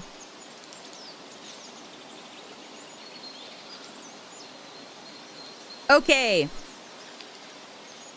Instead of 8, maybe we'll make it 5. You guys think you'll make it to 5? Do you guys think you guys can get 5? Do you think so? Do you think you can make it to 5? Huh? Huh? Huh?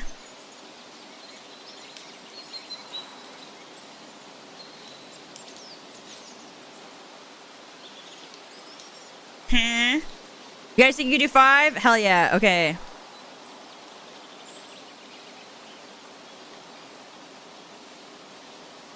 Okay. So.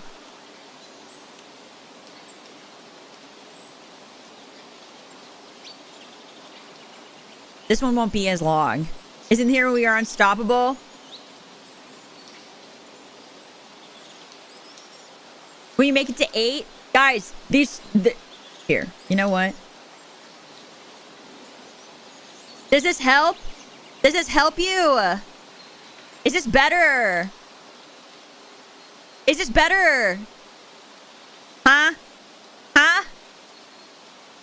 Does this help? Is it not as distracting? Is it not as distracting? Not really. Okay, well, what about this?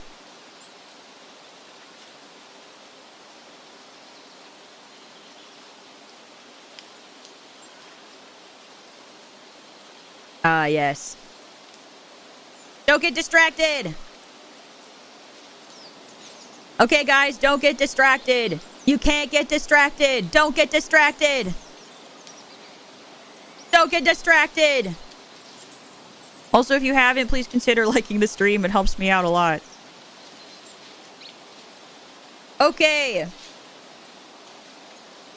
Here, you know what? I'll zoom it even closer. Does this help? Does this help?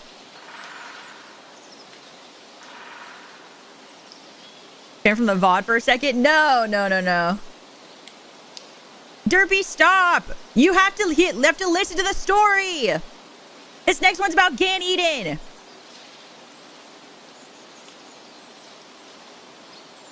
It's not as long as the Nakota one.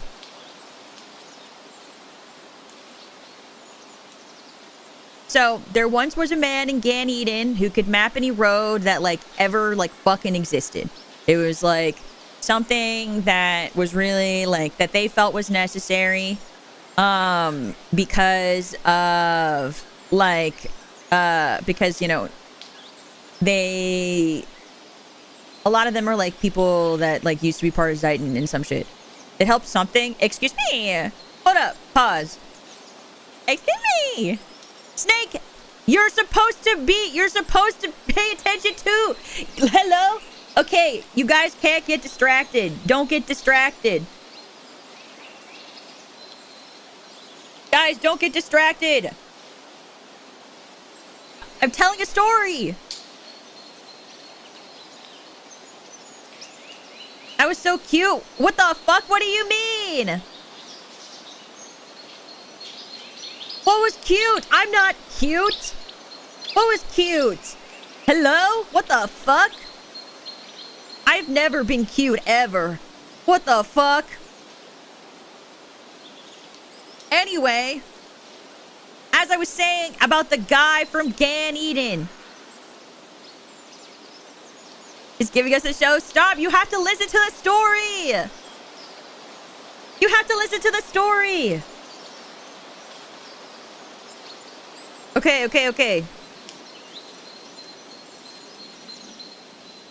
I'm gonna put it back on the easel. Okay. You're getting distracted because you guys because I have to tell the story and you guys keep getting distracted. Can I start from the beginning? I barely started the story. Okay. There once was a man in Gan Eden who could who could map like any road that ever like existed. And so and it's not just like, and it was like roads that had been abandoned. Like his maps like would show paths through like Nakotan forests, through like you know, like the corrupted forests, through the Chiron Empire, through places that are like not even under a certain faction, like under faction rule, like shit like that. And like literally like forests that didn't have trees, bridges over rivers, like everything, like literally even like staircases that only like even that like appeared. And like people paid him really well. And then like one day he like mapped out a road that led from his house to a place that he called Before the Mistake. And he decided to follow his own road. And so when he returned from the place that he mapped out called Before the Mistake, he insisted that the world was like missing something super important. And he refused to say what that was. And so his maps began to change, and it was really weird because like it would lead you to places like his childhood, your childhood, or a memory that you had repressed, or, you know, like an abandoned building that you knew when you were young, or that was like really important for you. And then some of them even led to his future. But then there were also places labeled, "You already chose wrong." And then eventually someone followed one of his maps without paying him, without even telling him. They just decided to take one of his maps to prove a point that this guy wasn't the real deal. And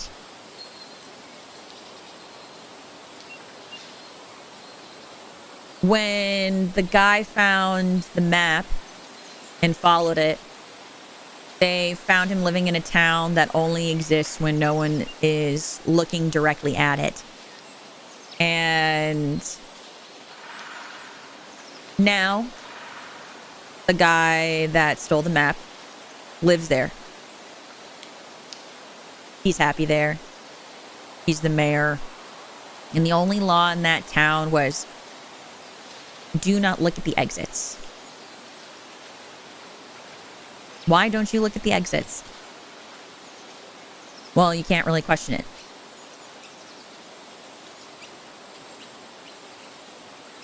Because if you do,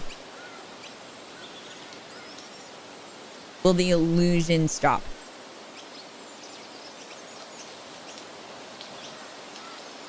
And so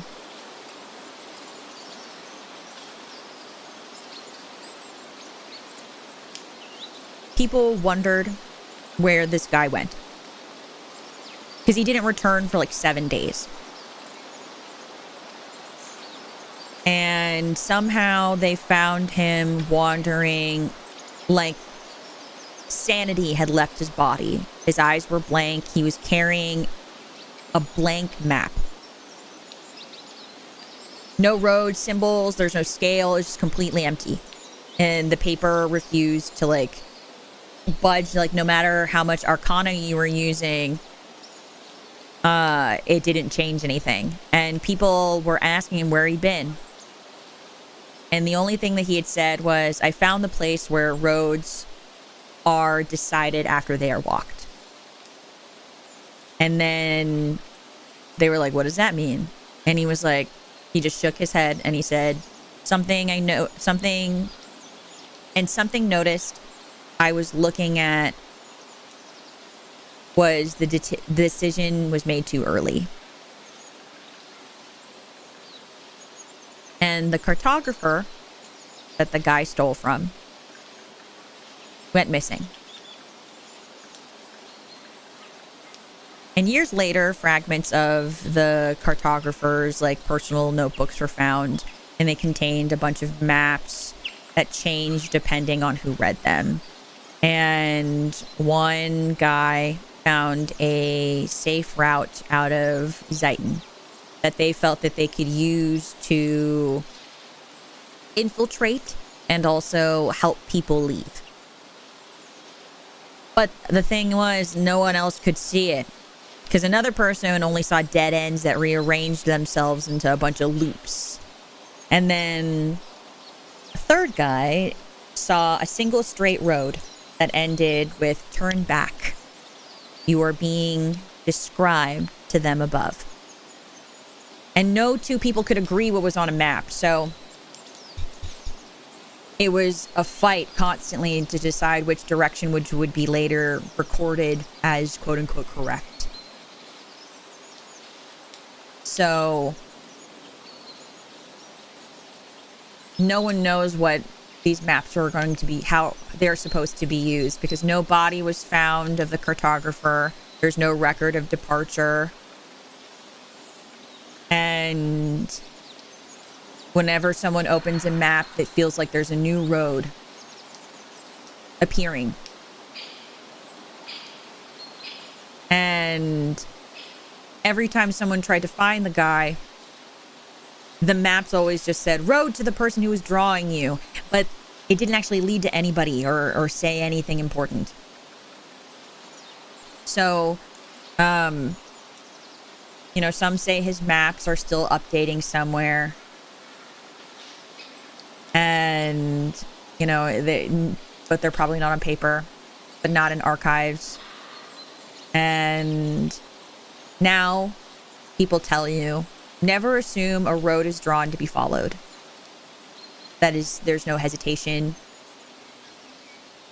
Because you don't know where you'll end up or if you'll ever come back.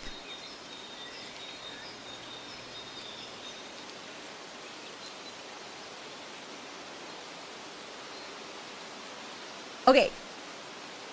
And that is the story of the Gan-eating cartographer. So, were you listening?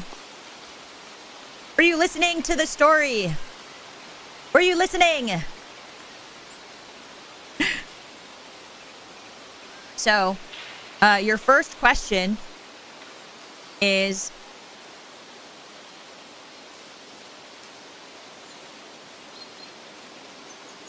the cartographer mapped a road that led from his own house to a place labeled as something. What was it labeled as?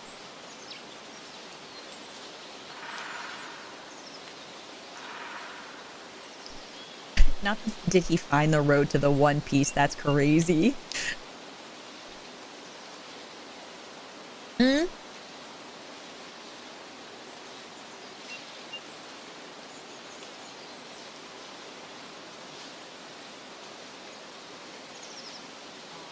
Yeah, before the mistake is correct.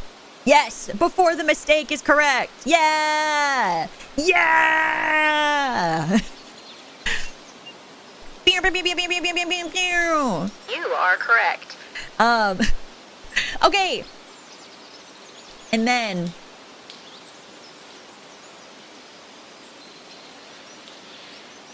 the guy who stole the map,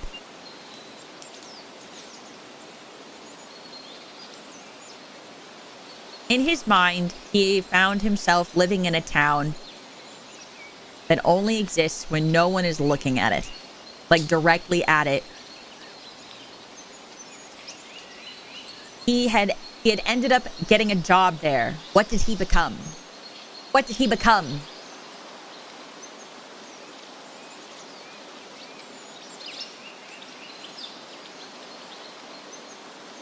What did he become? Yeah!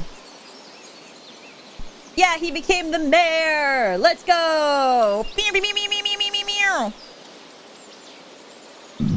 Excuse me. Sorry. Good job! Good job, good job!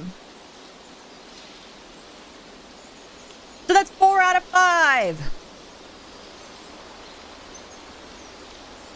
Yeah!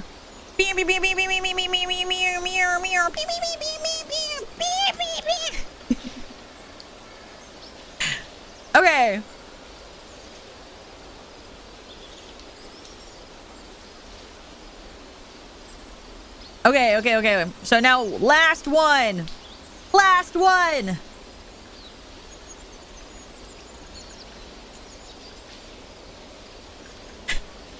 Are you ready? I'm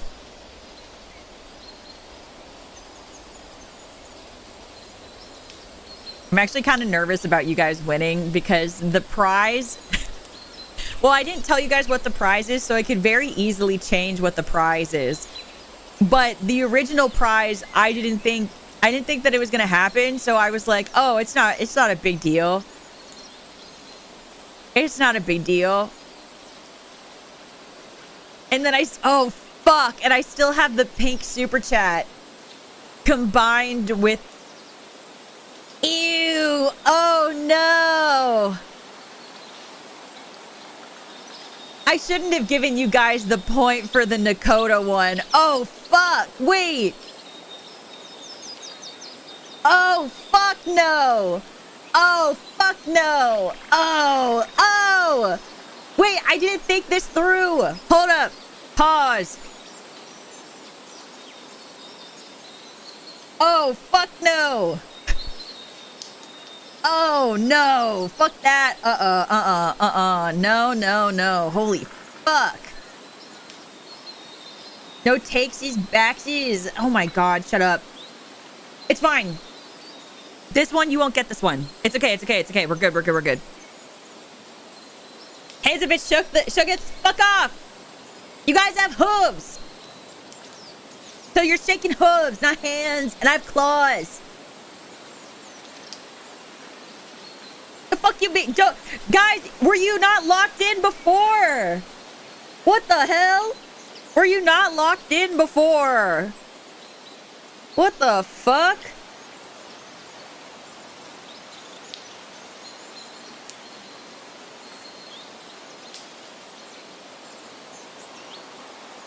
Bodies lock in. Guys, were you not locked in before? What the fuck is this? Oh my god, you guys are taking notes. That's insane. Okay, let's see. I need a good distraction. I need a good one. I need a really, really good one.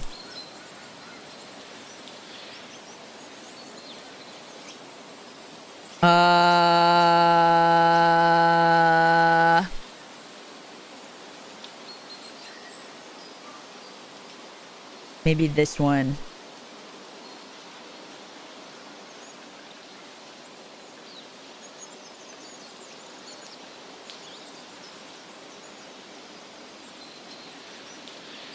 Maybe this one, maybe this one, maybe this one.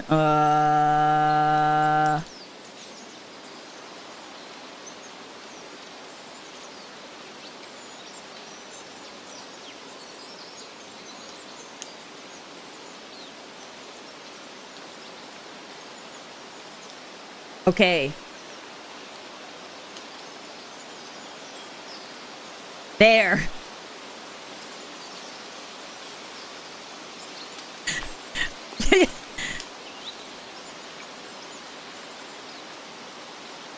I might be cooked.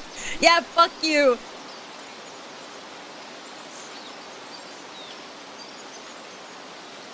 Yeah?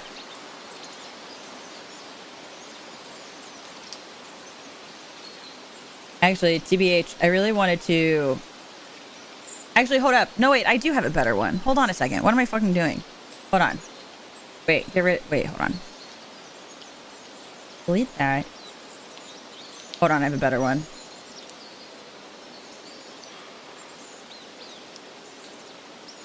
Hold on.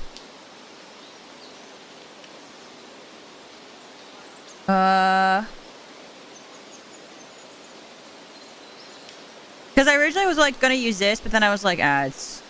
Oh, geez, that's huge. There we go.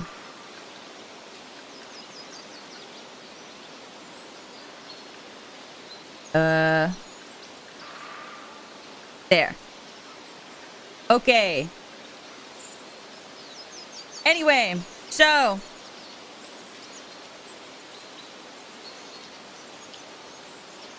She's cheating? I'm not cheating! Also, by the way, guys, I posted this in the community tab. Well, part of it in the community tab. YouTube, like, is suppressing it for good reason. So if you guys haven't seen it, it's there. So... Chat is weak. That's... That's so funny. Yeah, because Jess is a good girl, isn't she?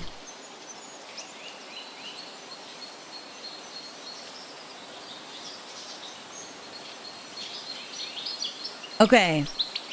So.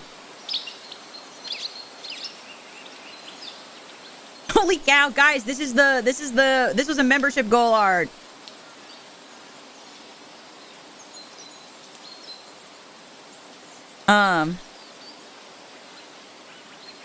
I never said I was in chat. Oh, so you're not a good girl, Jess. Hmm?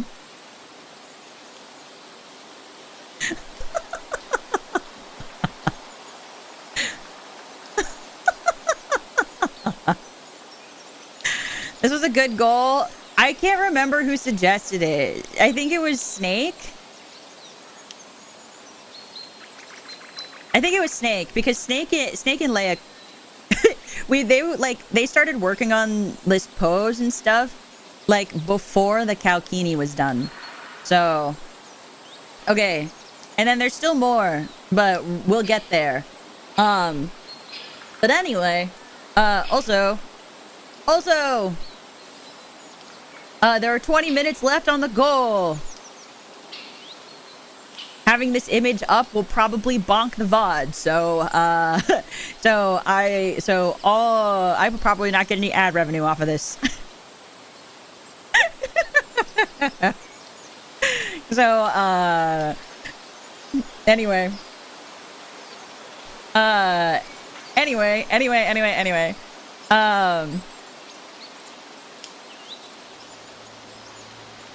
I'm already there. What does that mean, Nix? What does that mean?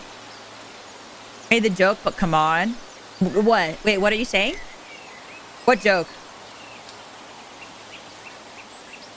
Huh?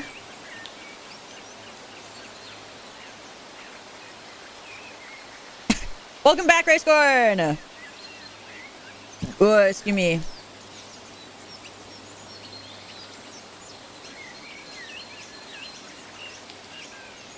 There's no joke, there's only... Guys! That bonked the VOD? Oh, I don't think I saw you say that. I don't think I saw you guys say that. I honestly, like...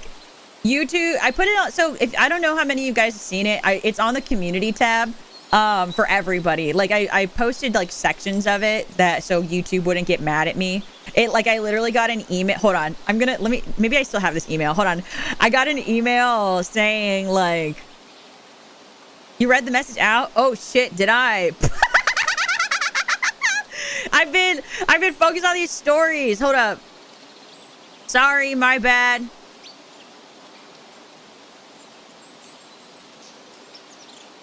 Hold on. I got an email. Where is it?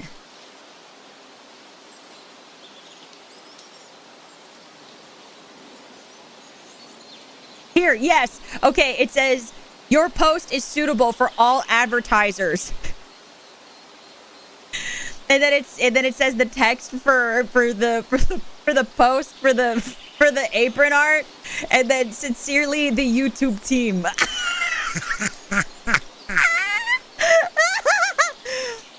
So sections of it are on the community YouTube tab, so if you haven't checked it out, it's there. It's also on Twitter. But members, you guys will be getting a version of, you guys will be getting a mobile and desktop wallpaper of this art. So anyway,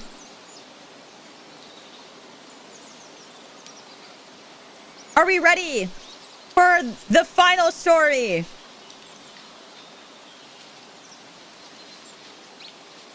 And if you haven't, please also consider liking the stream. It helps me out a ton. So, I need you guys not to get this, because it was fine until Aaron... It was fine until Aaron redeemed a kiss, and now I don't know. And now I don't know about it. Anyway, so this story is you know, it's from Zeiton. Zeiton Core, you know, it insists a lot of crazy, weird, wild bullshit, and it's like one of its things that like it doesn't that it insists on is that it doesn't have ghosts.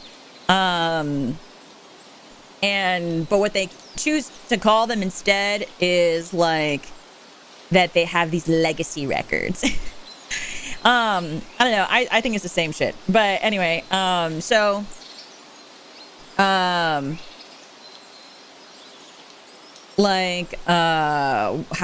do I start this? So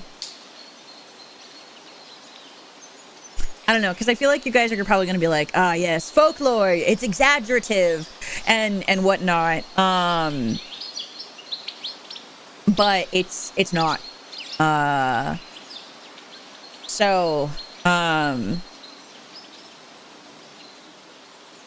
basically, you know, like, they decided to use the word continuous. So, like, basically, the Zeiton people, or like the Zeiton, I don't know, system, they don't want to really use like the word like anomaly, error, you know, unauthorized, blah blah blah. So they chose to like use the word like we have a continuous thing. And so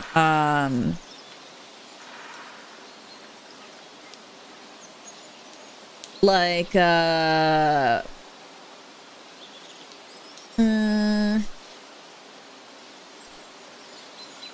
basically with the existence of the continuous, because they chose to do this because it kind of just started with like a mistake well, they say it was a mistake, but like they say also that mistake also refused to stay a mistake. And you know, they don't usually like let this story out because it's kind of embarrassing. Just like kind of like when you start to do math and then like you're looking at it and and it just and you feel like it's like mocking you or some shit, you know. So anyway, there was an employee, we'll call him, I don't know, employee 17. And basically employee 17 appeared in like the system, right? He was part of the system. There wasn't really like an entry point. There was no hiring files, or like no onboarding files. There was no like, welcome to the company, blah, blah, blah, blah, blah. Nothing that would like really anchor the person to a specific moment or to a person in this time period, right? And so all that they really had was a presence. And you know, HR kind of just like assumed and whatever that it was like a glitch at first, you know. But then like the IT department assumed that HR was the problem, but then finance was trying to send out payroll and the computers wouldn't work. So they blamed IT, but in the end, IT ended up fixing the problem. But in the end, as long as payroll was stable, finance didn't care anymore. And so the employee just stayed. And I think personally, like, that's how most things in Zeiton become permanent. Like, no one gives a fuck enough to actually do things the right way. So, like, no one, you know, really does things properly. They just care about convenience. And, yeah, corporate sugarcoating is the best way to describe it. So at first, like, no one really noticed him directly, right? Only like kind of indirectly, because like a report like slightly, like sometimes like a report would like improve itself without like anyone telling them to improve it. A spreadsheet would like already be corrected before it was opened.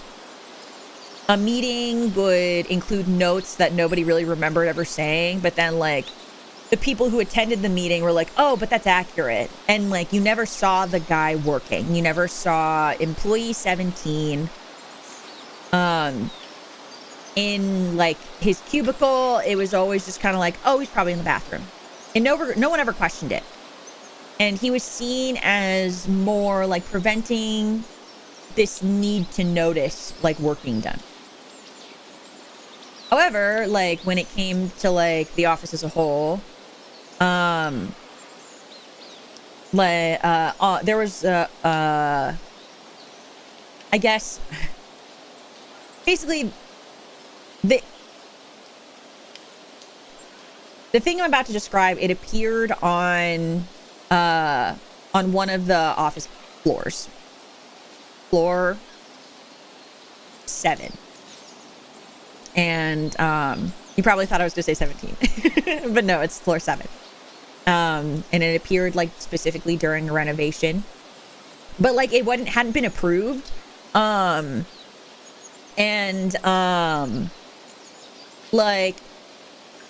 the thing that was confusing about the renovation was that by the time anybody had noticed the renovations, it was already completed. Like just one day, everyone was like, "Oh, why does this feel different? Why does this look different?" You know, facilities opened a door expecting like a storage space, but then instead they found a fully furnished room, like a desk, a chair, and things calibrated to neutrality, like neutral compliance, and a name that literally said employee of the month. But there wasn't like a name. There was just the title, as if the identity wasn't a person, but it was an award that just like kind of got to sit there. And for the first time, someone really wanted to do something about it, about employee 17. And so they tried to get the office removed because they needed the storage space, but they couldn't. Like, not physically, just like conceptually, because like the room, you know, it remained consistent across all attempts to document its removal. Blueprints would update themselves on its own to include the room and leave it be. So when people came in to renovate the office, they would go, "Oh, just move these things here, move that there," but the office would always remain. And you know, the security footage would even show maintenance crews doing exactly what they're supposed to. Sometimes they would just work around the office, not inside the office. And even when the door was like closed, a lot of employees reported that they would just walk past it during normal working hours, as if the building had decided that the office was like a fixed point in your own memories. And that's when all of the awards began. Like it was just employee of the month again and again and again and again, especially across departments that did not coordinate with each other, but somehow like they all reached the same conclusion that employee 17 was going to be employee of the month. And every time they like another employee would actually go to HR to talk about it, like they issued the same like recognition independently from each other. So and when they were questioned, they would all say the same thing. We just assumed he reported to somebody else, but nobody could find who he reported to, because every manager listed him as a subordinate, and every subordinate had him listed as a precedent. And so auditors were called, and you know, because like auditors that they always like arrive when like shit's like, you know, when reality is just like a little too organized. And so there was like proof of work. They needed like just like proof that the guy for the guy. And so like they received thousands and thousands of documents that employee 17 had touched, and all of them were signed, some like before creation and some even after deletion. Like they even had like timestamps and of like things that had yet to happen, but they were all like verified. And the auditors would be like, "What?" And so the system would just merely be like, employee 17 is responsible for ensuring clarification remains consistent. And they would ask for even more clarification. And the system would say, employee 17 is responsible for continuous work. And that was the first time someone stopped writing during an audit, but like not because of confusion, but out of recognition that writing wouldn't change anything, and to continue further would be a bother to what was occurring. And so the employee eventually was located, funnily enough. But rather like it was like the office was entered while employee 17 was there. So it's like someone actually could see him. Like he was at his desk waiting. He wasn't, being patient or impatient. It was just like waiting for the correct like configuration of his continuous existence. And he was questioned what department he belonged to. And he simply answered, the one that makes sure you're allowed to believe your reports are finished. And like no one really understood it, but like also at the same time, no one really questioned it either. And they promoted him.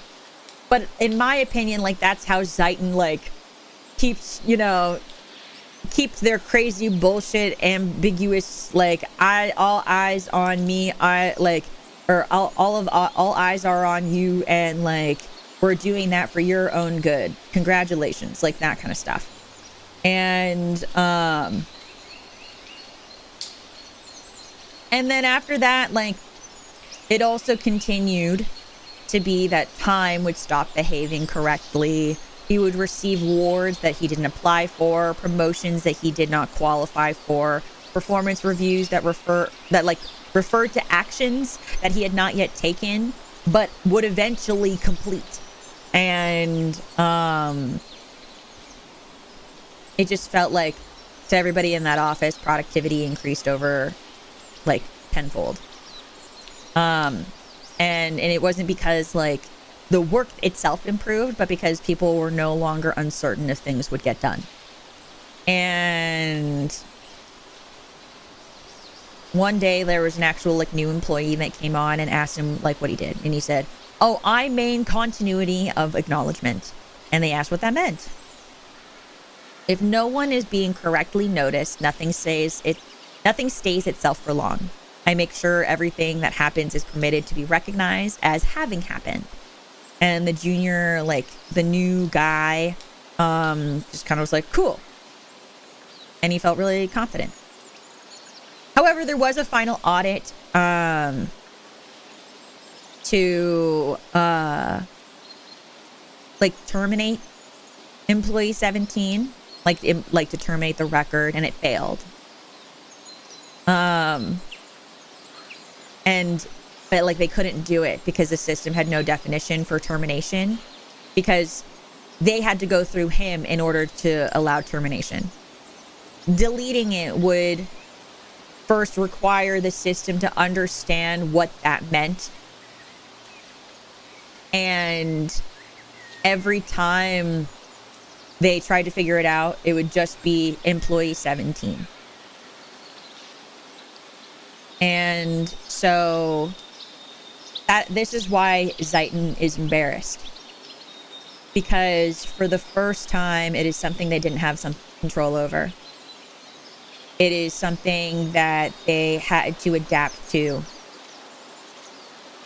It's something that they couldn't keep tabs on, keep their eyes on, and had to try to learn about instead. And so they tried to use him. They tried to do everything that they could to maintain some kind of peace. And so because his existence made like, basically it made like inconsistently feel like just, you know, everything could just be corrected and it was fine because, you know, meetings would get done, departments could have agreements without conflicts, and, you know, like order was enforced but never really had to be. And so the office remains. Zeiton has on many accounts tried to demolish it. However, they have to go through employee 17. And so, it's still there. It's still there. It appears where, you know, it appears near the Zeiton Police Department. It appears it also appears near the city center. It appears near the local library. It appears where I guess organizational confusion can kind of become tangible and thick enough to really like require some kind of like stable foundation. But the problem is like some people swear that they've never seen it, while also others swearing that they've been in the building itself, you know. And it's kind of like they walk past it every day, only realize later that they did walk past it, and they always turn their heads just like slightly before it comes into view out of their peripheral vision, like kind of like the mind politely like avoiding it and ensuring it so that way they can continuously function.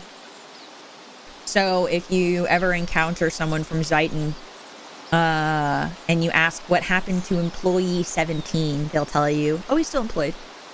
And if you ask where, they say exactly where work needs to be continuously done. Because there, it's not just about working. It is about preventing the moment where Zeiton shows a weak spot. It's about preventing the moment where the system could ever forget how to say you were ever there in the first place. And employee 17 is very good at making sure that moment never arrives.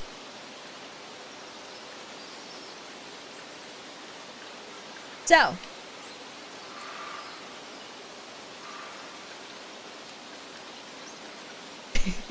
so that is the Zeiton story. So, are you guys ready for your final two questions? Are you ready for your final two questions?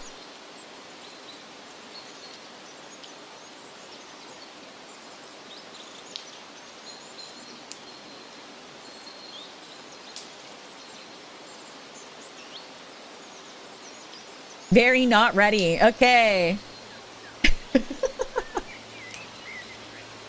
Here. Let's actually hold on, let me crop.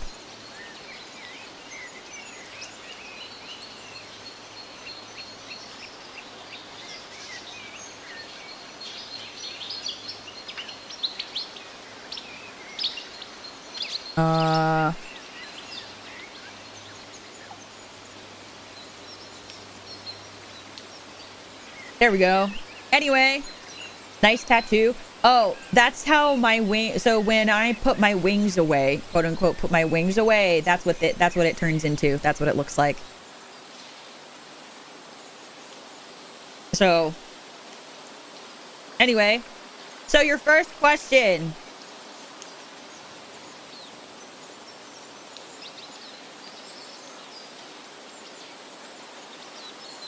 Are you ready for your first question?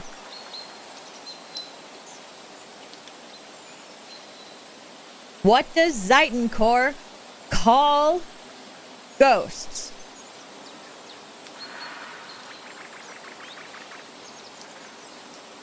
Think the moment's even more distracting? Yeah! Well, because, like, I think that this is a good crop. You see my back. You see my boobs squished. You see the under boob. You see the way that my boob is stretched to be squished. You see my tummy and the fact that my tummy is chubby enough to sit on my thighs because there's a line. You see part of my ass. And also you can see my spine. I feel like a lot of people don't realize that my spine sticks out of my back.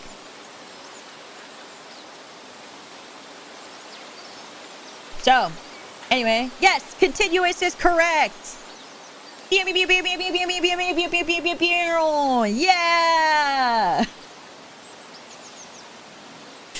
Okay. Next. The next question.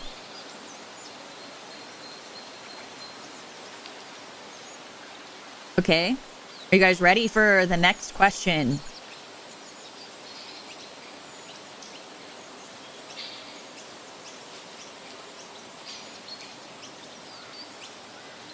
So, why can't employee 17 ever get fired or be terminated?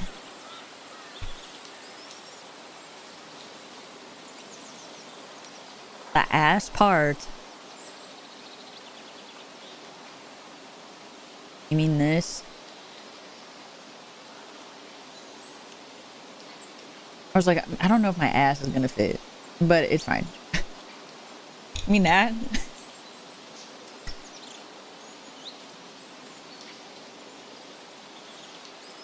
For Seraphim by? No, it was not this image.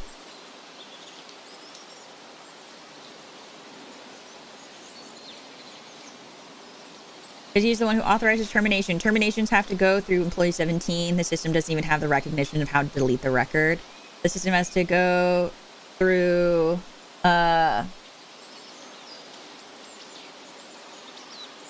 employee 17 to process termination, even if the system could not understand the termination. Because he hasn't been hired to begin with. Yeah. If he gets fired, ship breaks. Yeah, that's basically it. Okay. To censoring the ass, I'm gonna do it in the VOD. Because YouTube has like a blurring system, so I can do that in the VOD. But yeah, you guys are correct. Woo! Be continuous in my dreams. Oh shoot, I just realized the goal ended. Hold on. I'll start another goal. I'll set it to 10. This will be 45 minutes. If you guys complete the full goals, like the full super chat goal before we end, I'll show you guys my outfit again. I got an update. Okay. Congratulations. Oh shit, no. No, wait, hold on. You guys really did pay attention. Oh, fuck. Wait, oh, wait. Hold on. Hold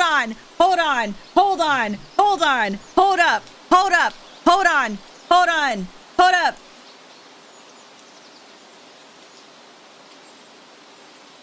You guys like you guys went in detail too. Holy shit.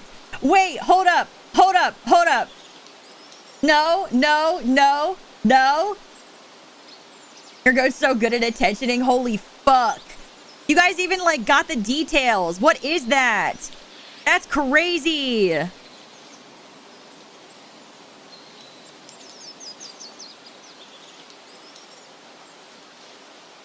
Oh my god. Don't say yes.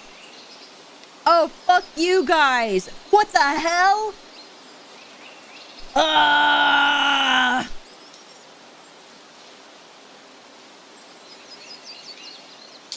It was easier because the last story is my favorite of the bunch. Oh, did you like it? I actually, I've been wanting to do more, like, folklore shit. I don't know if you guys, how many of you have seen the video on my channel, but there is a video called Night of the Everdark, which is Dragonoid folklore. Because if you guys, don't know, or if you're new to the Avalution, Dragonoids weren't ever part of a faction. I only ended up being part of... So my sister is still factionless. I ended up being in a faction because of lore things, or life things. I guess whatever word you want to fucking use. And so I've been, last October, it was Halloween for you guys, but it was, more in den for me. So we did an entire, like, stream, teaching you guys about Morin Den. And Night of the Everdark went along with that. And then Emberell, which is, like, I guess your guys' Christmas. So we did something the same with it as well. And so, like, oh my god, guys, supers are free today. Guys, that's not... Supers are never free. Supers are never free, Pricey. But yeah, I've been wanting to do more like this for a while, and so that's why I thought that this would be really fun. Oh, fuck off, Nix. That's why I thought that this could be a fun evolution training. Guys!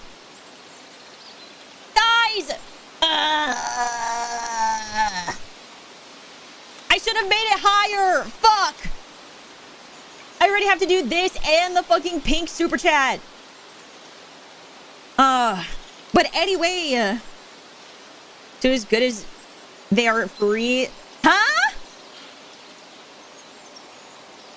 Are you blessed? Stop! Shut up! Shut the fuck up! Shut up! Shut up! Shut up! Shut up! Shut up! Shut up! Shut up! Shut up! Shut up! Anyway, get the freaking easel out of here.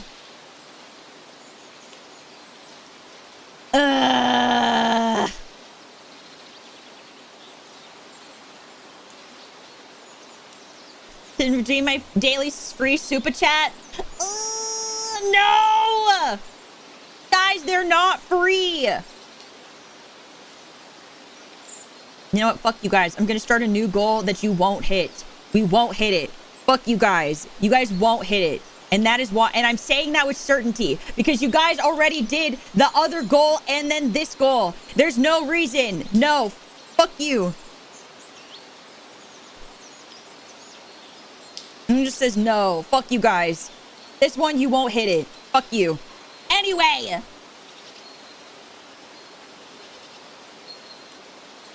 End stream mid-goal. I have to still do...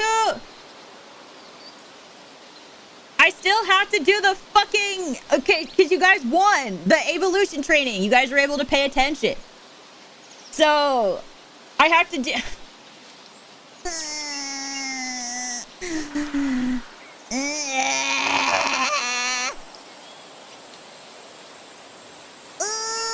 Stop it! You're not supposed to hit it!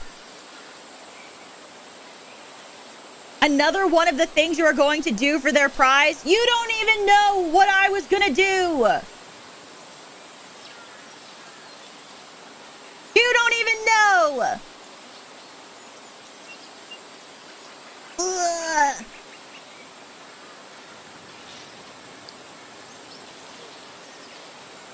You're pretty sure you, oh really? Oh really? Oh really? Huh. Since when?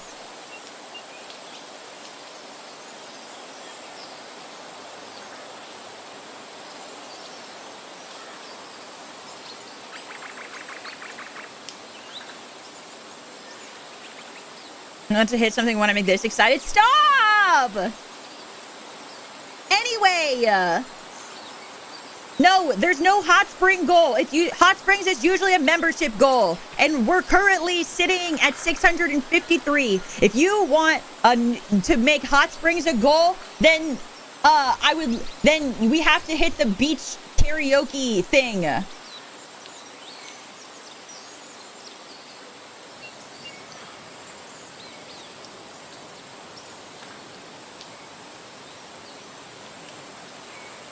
I mean, no. Anyway. Okay. It's. Okay.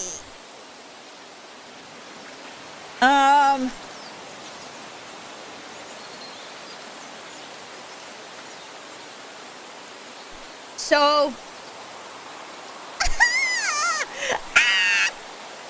Okay. Okay.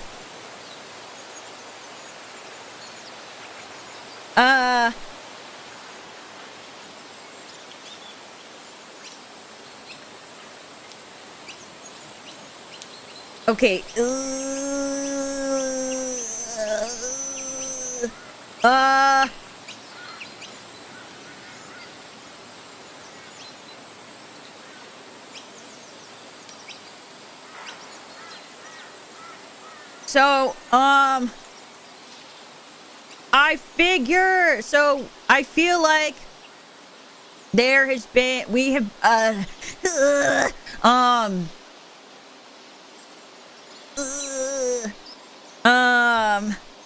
so this is your prize.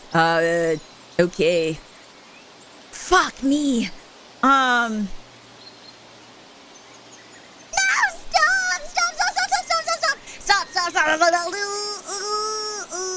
Okay.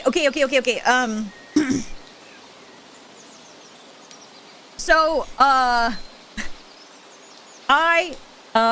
feel like morale is very important when, especially because today we are doing we did Avalution training.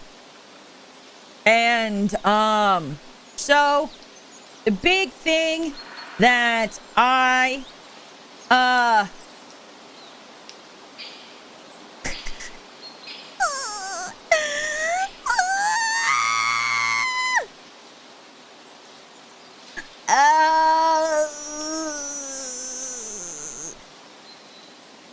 so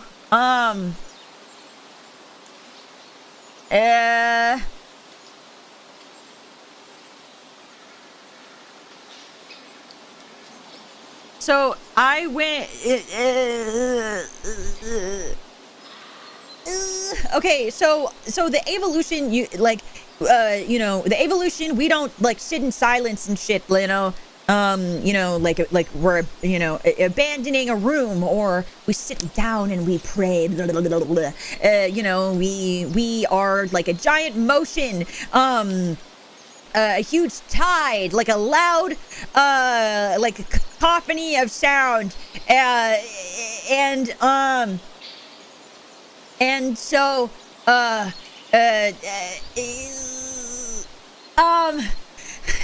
yeah, so, you know,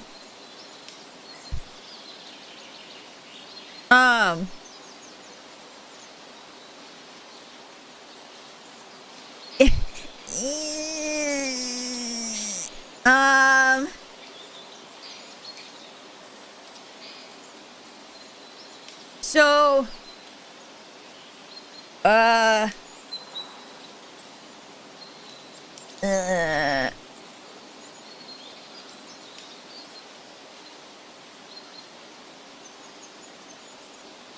I guess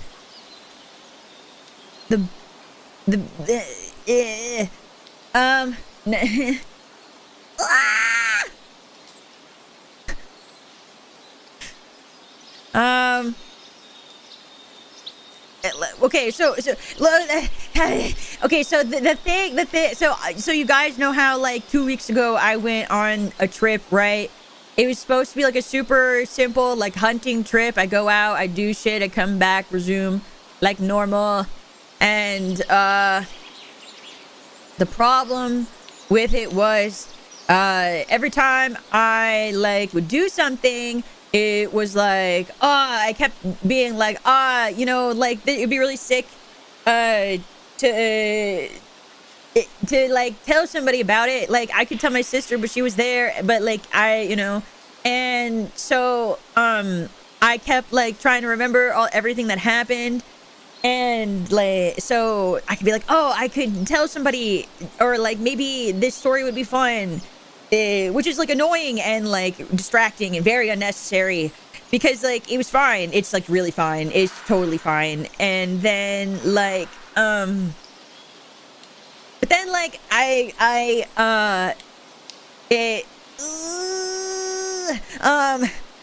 and so, basically, I was gonna, like, recap the trip, and then I was like, I don't know, that's really fucking cringe, to talk about it, because, like, then it'd be like, I miss you guys, or something gross, and so I didn't, because that's embarrassing, and stupid, and nasty, and, like, why would I do that, and, like, why would I ever, you know? It's crazy.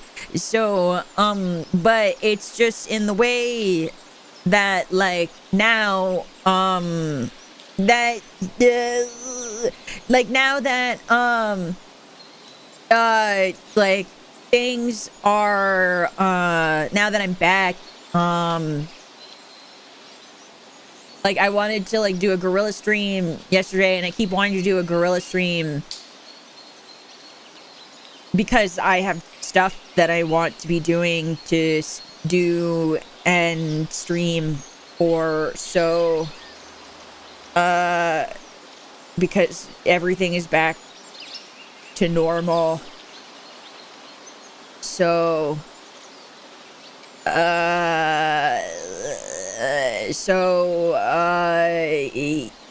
yeah, I miss you.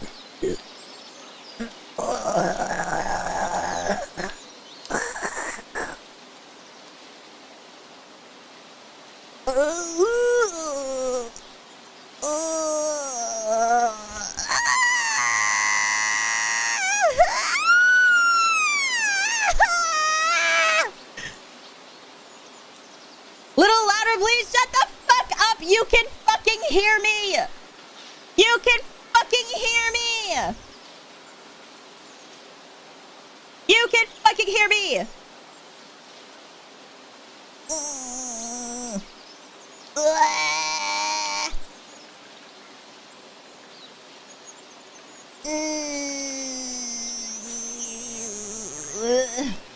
You like it? Shut the fuck up.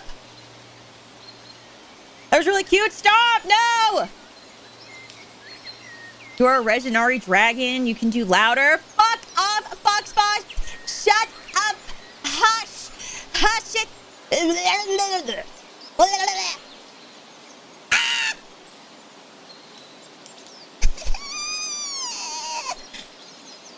Get the fuck out of my way. Fucking haughty, fucking stupid ass, fucking bitch.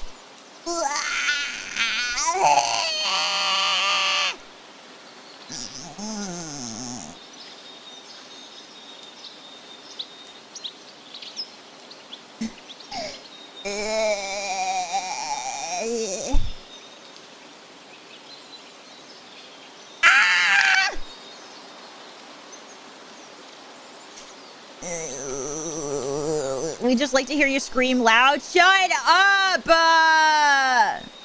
And how I have to do the fucking pink super chat that Aaron redeemed. So fucked.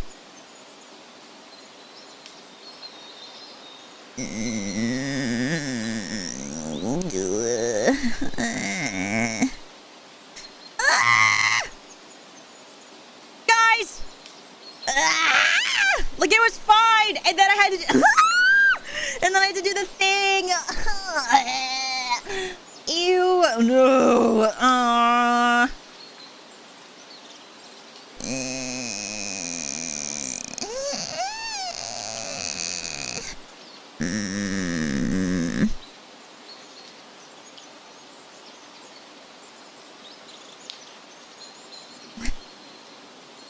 Okay. Okay. I got this.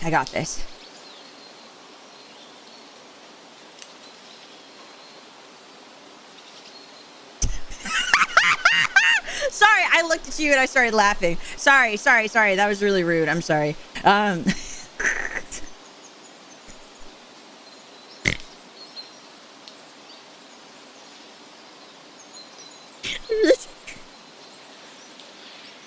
Sorry. I started laughing.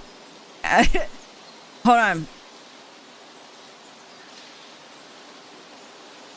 This is better than the distractions. What the fuck?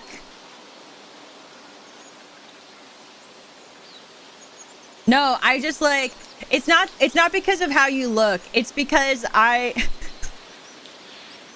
you ever make eye contact with someone and then you just start giggling? That's kind of like just what, that's kind of what that just,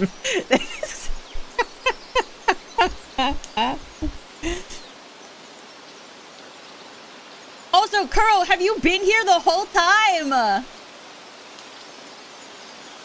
But no. I would never laugh at somebody for their appearance.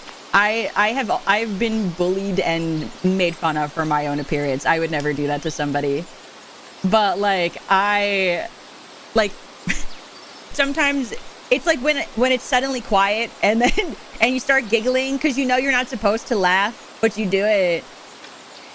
He knows about the distractions. Yo, it's the fact that Crow was like, "Hey, Ava, you should send that art to me." Like, but I was distracted by what? I've had that happen with people I like a lot. Well, I don't like you guys that much. Don't get it twisted, okay? I would never.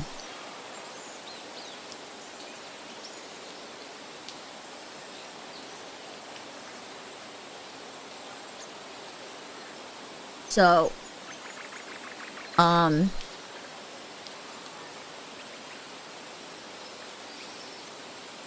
sure, Ava, fuck off. Yeah, don't get it twisted. What's wrong with that phrase? Eh. Huh? Hmm?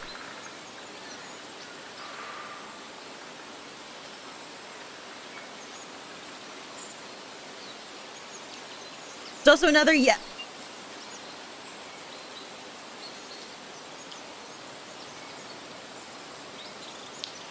Guys, I'm surprised no one ever asked for the twin tails anymore. To a certain extent, very, very much. Shut up, Denny!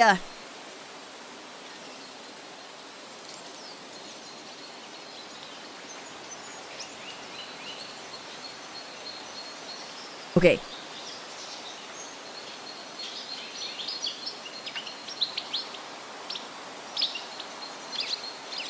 Well, I kind of wanted to. That's fair. But it is a different color, so that's why. Because like sometimes I think that we forget about it. Maybe I should put it in the description, but nah. You guys don't need to know. I don't need to remind you.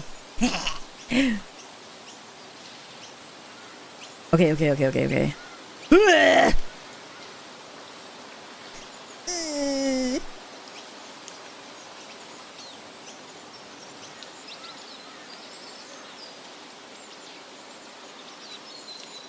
Does this look better to you?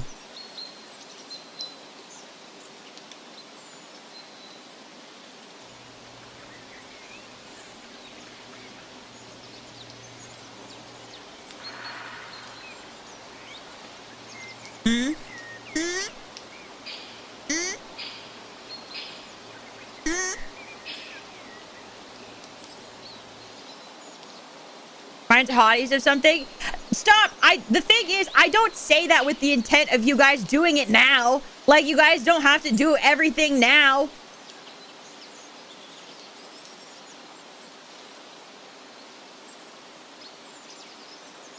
Anyway.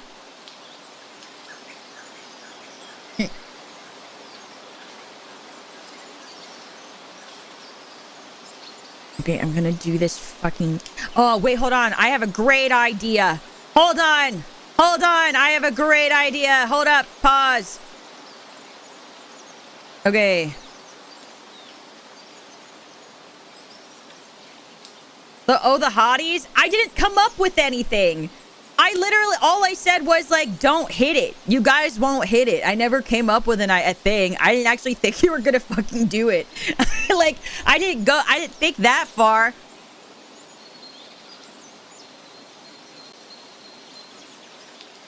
Okay. Because the thing is, too, we have so many goals and like just so much shit. Like, I can barely keep up with the list. We only have 3. I'm only able to do 3 streams a week. I have so many things to catch up on. Okay, hold on. Let me do this. Okay, here is the sneak peek of my outfit. And then this is a part that I showed in the Discord server before I deleted it. And then is it this? No. Is it this? Yeah, and then this is the part that I showed on Twitter, but here I will make it even more. Look at that. Hold on. I think, how do I, there we go. Yes, there we go.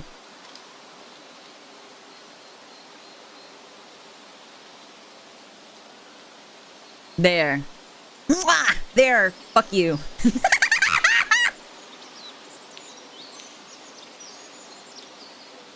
Now I didn't have to look at you. You guys were just looking at the outfit. But I still did it. Technically.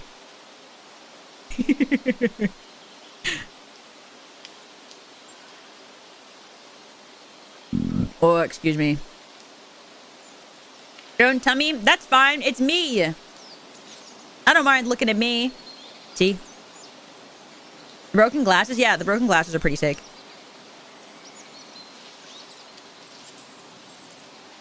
But that's not it.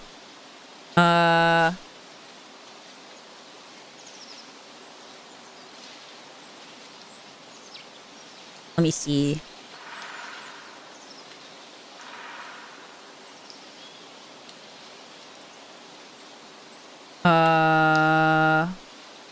Where is it?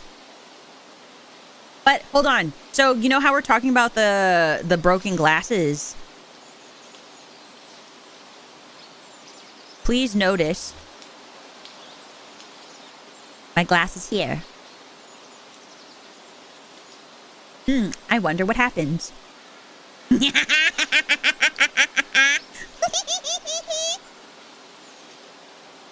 I wonder what happens.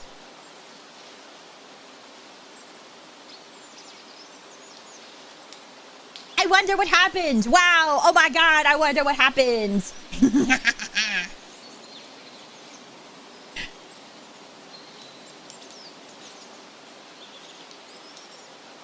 Got to little. Oh my God, Tommy.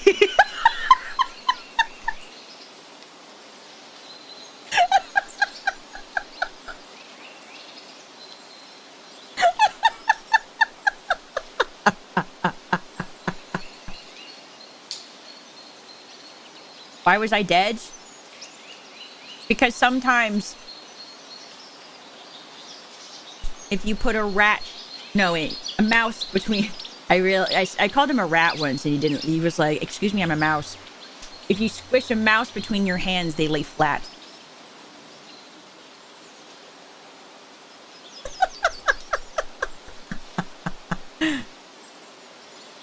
But boom, boom, boom, boom, boom.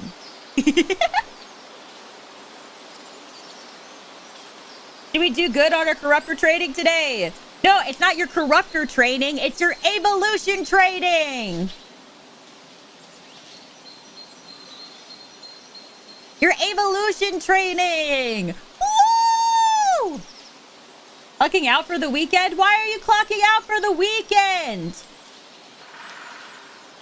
Why are you clocking out?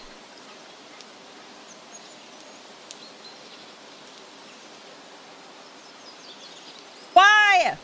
Snake! Snake! Snake! Snake! Snake! Snake! Snake!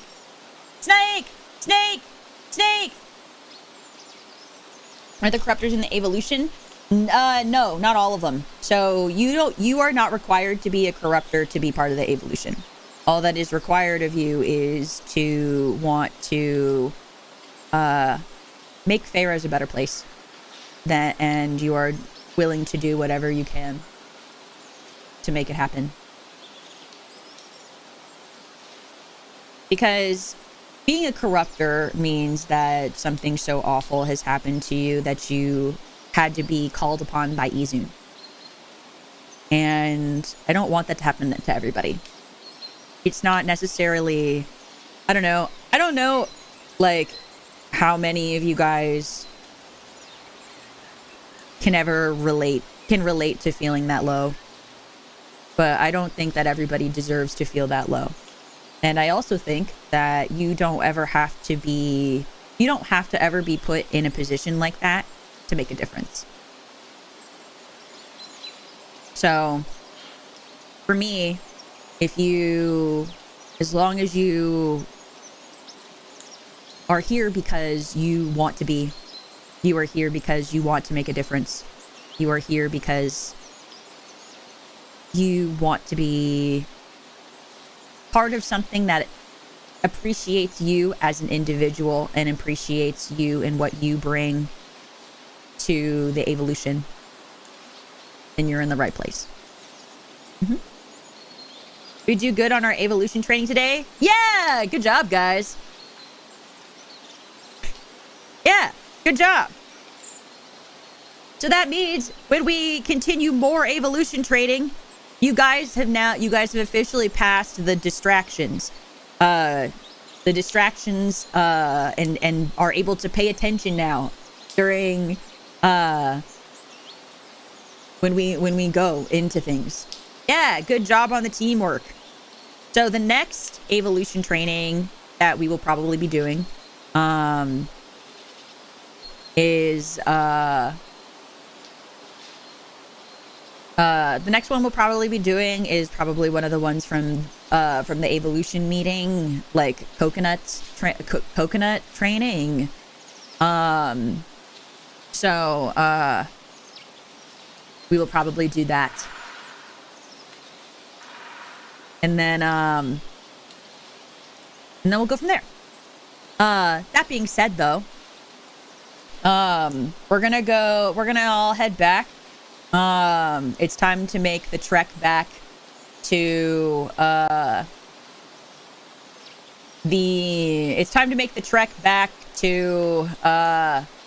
what's it called? A less well, as you guys can see, this is not a corrupted forest.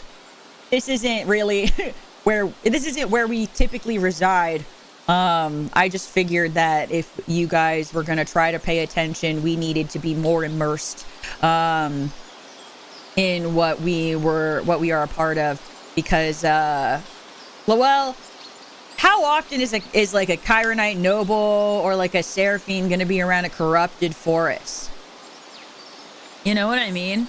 So I think that's pretty important. So are you guys ready to hitch a ride? Are you guys ready to get going?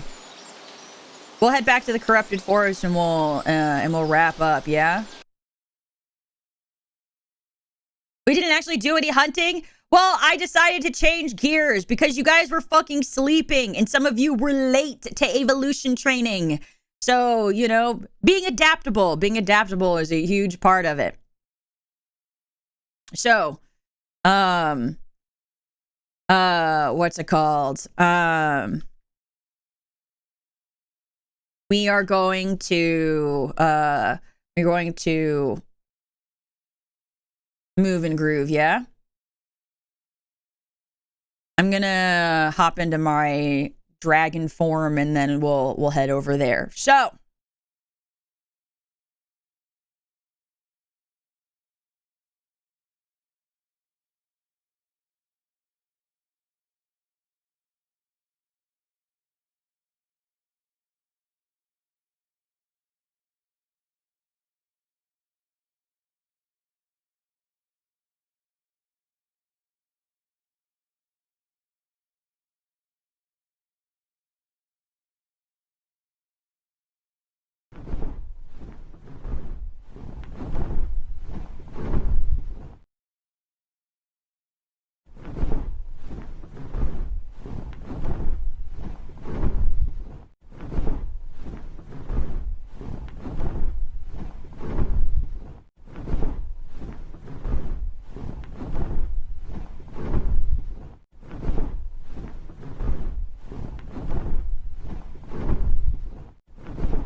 Are you good? Are you guys okay back there? Are you fine? Are you holding on tight? If you fall off, that's your fault.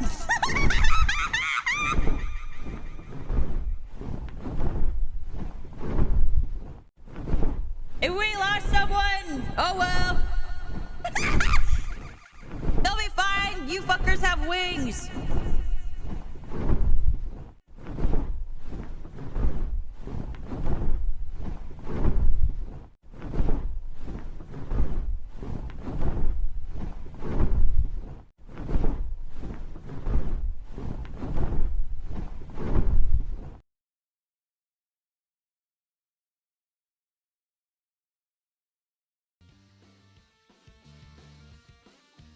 Okay.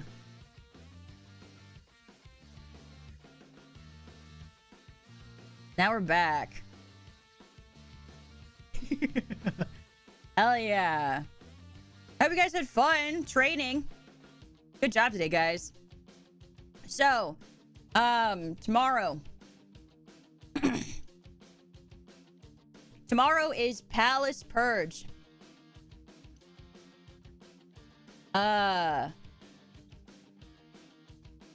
Tomorrow I will be showing Palace Purge here on the channel. So if you guys missed it at MomoCon or weren't able to physically attend, I will be showing, well, MomoCon had an edited version of Palace Purge, but as promised, this is the version of Palace Purge that has all the lore and like, you know, the mission itself. So if you guys want to hear some fun tunes, have a good time, tomorrow is Palace Purge.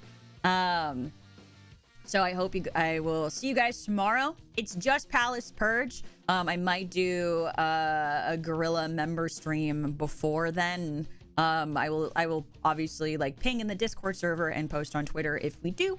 But otherwise, if you haven't, please consider liking the stream. It helps me out a ton. And, yeah. So, now that you've completed one of your Avalution trainings,